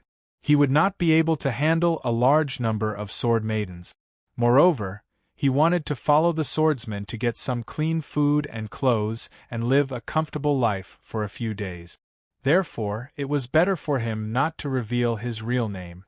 He would just think of a random name. But what kind of fake name should he think of? For a while, Guhan could not think of a reliable name. However, he obviously could not delay answering this question for too long. Otherwise, others would see that he was deceiving them. Therefore, Guhan began to search for the names he had met in his memory. He then remembered that he had picked up a mobile phone from 1,000 years ago in the 12 skyscraping temples. The owner of this mobile phone was called Ling Qingqiu. Obviously, this Ling Qingqiu from 1,000 years ago was dead. There should be no problem in borrowing his name. Moreover, Ling Qingqiu's surname was Ling, which corresponded with the cold in his name. Cold, this was fate. Therefore, Guhan answered Shang Yi. "I am Ling Qingqiu, a famous swordsman in Yanjing City. I was separated from my teammates in a battle and unknowingly came to this barren land. If I had not met you, I am afraid I would not have lived for more than a few days. You are a famous swordsman." Hearing his own level, the rest of the swordsmen were shocked. They did not expect that they had saved a famous swordsman. This time, it seemed that they had made a big profit. With a famous swordsman joining the team, the safety of the team would certainly improve a lot. But soon, these sword-bearers had doubts in their hearts. If this Ling Qingqiu was really a famous sword-rank sword-bearers, then why was it so difficult for him to deal with 3 ghost-level Yuanko half-beast men? For a famous sword-rank sword-bearers, shouldn't these half-beast men be directly dealt with one sword strike? "I am really a famous swordsman." Guhan gently pressed on his personal terminal, and a golden chrysanthemum was projected out. There were many ways for a swordsman to prove his level. The simplest way was, of course, to take out his sword maiden. If there was a sword maiden, then it was an ancient swordsman, and if there were 2, then it was a treasure swordsman. This was the most reliable way. But the problem was that Guhan had put his sword maiden in his dimensional pocket, so he could not take it out to prove it. Another way was to exchange identity information through the personal terminal to confirm the level of the other swordsman, but once identity information was exchanged, Guhan's information would also be leaked. The last way was to project the level logo on the personal terminal. The ancient swordsman's level icon was a begonia flower, the treasure swordsman's level icon was a pear flower, and the famous swordsman's level icon was a chrysanthemum. These flowers could only be set in the personal terminal by the sword committee. It was absolutely impossible to fake it in other ways. This way, Guhan could prove his swordsman level without exposing his real information. Junior Shang Yi pays respect to Lord Ling Qingqiu. Junior Li Xiangtian pays respect to Lord Ling Qingqiu. Junior Lu Yunyue pays respect to Lord Ling Qingqiu. Seeing the chrysanthemum appear, Guhan's swordsman level had already been confirmed. These ancient and treasure swordsmen immediately saluted Guhan. Although this was not a rigid etiquette set by the sword committee, it was a tacit, unspoken rule to salute high-level swordsmen. Similarly, no one would object to this rule. Great, with Lord Ling Qingqiu here, we will definitely be able to reach our destination safely. Shang Yi said with some excitement, Lord Ling Qingqiu, you will definitely protect us, right? I am ashamed. Guhan's face stiffened. 3 days ago, I met a nether-level Yuan Ko. Although I used all my strength to kill it, my Zifu also received fatal damage. All the sword essence has already disappeared along with the collapse of my Zifu. Now, besides my own sword Maiden, I no longer have any other fighting strength. What? Shang Yi and the other swordsman's expression instantly changed.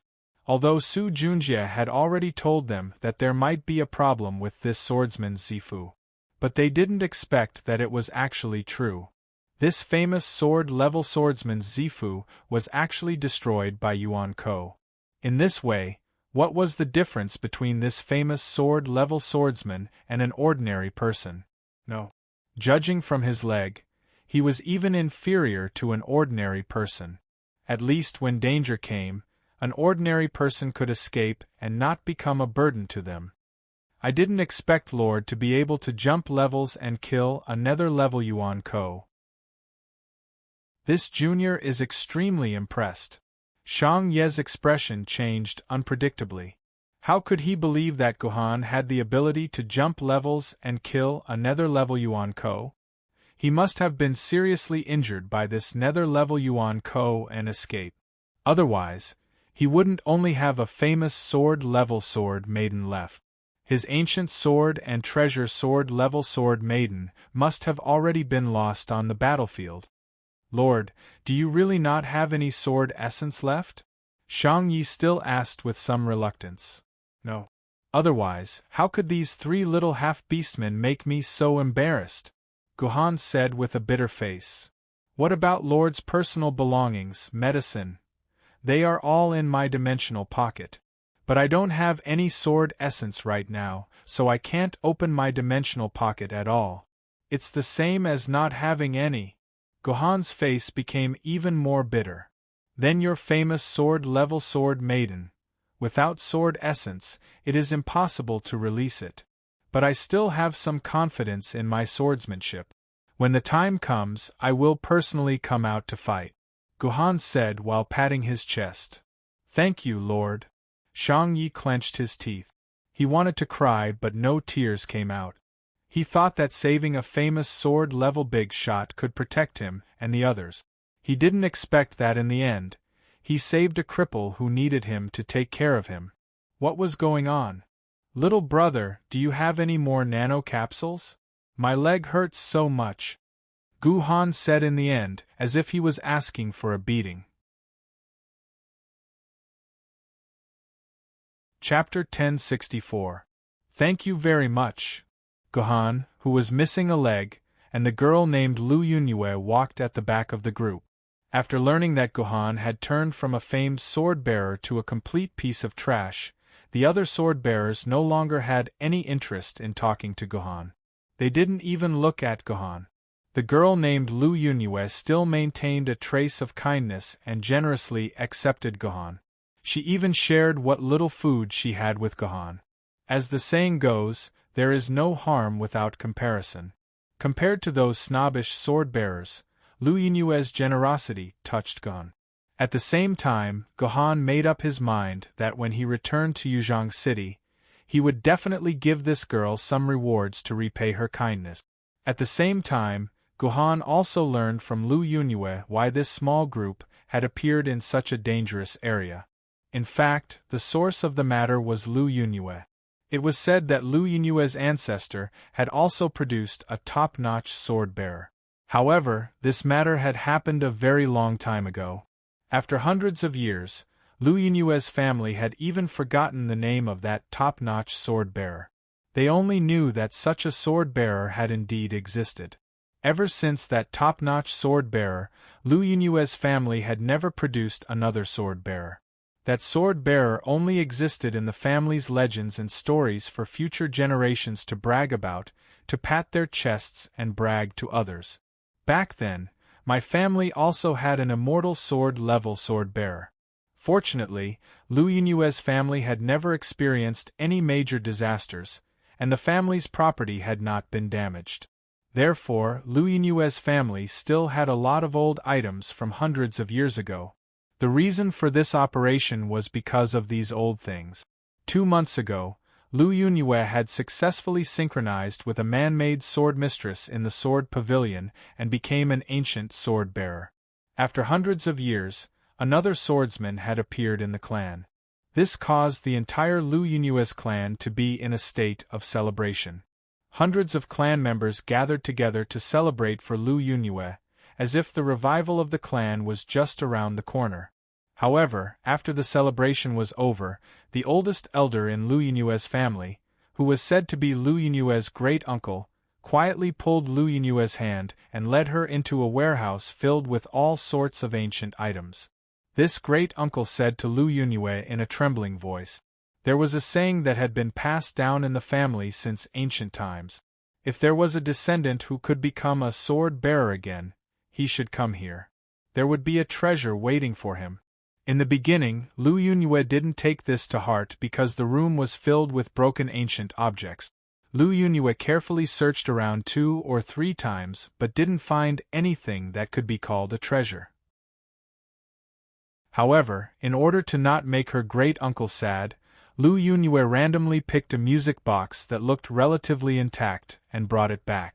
That night, when Lu Yinyue was playing with the music box, she was surprised to find that the little person on the music box could actually be taken out. There was a small note hidden in the little person's stomach.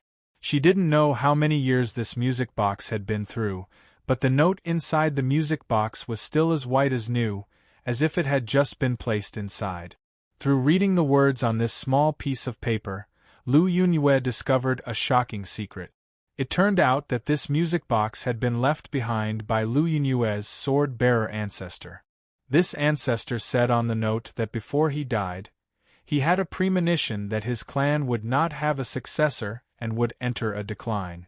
In order to prevent the treasures he left behind from being squandered by his disdainful descendants, Lu Yinyue's ancestor had buried these precious treasures in a mysterious place. If anyone in the future became a sword-bearer, they could find the treasures left behind by the ancestor according to the treasure map left behind on the note, allowing the clan to rise again.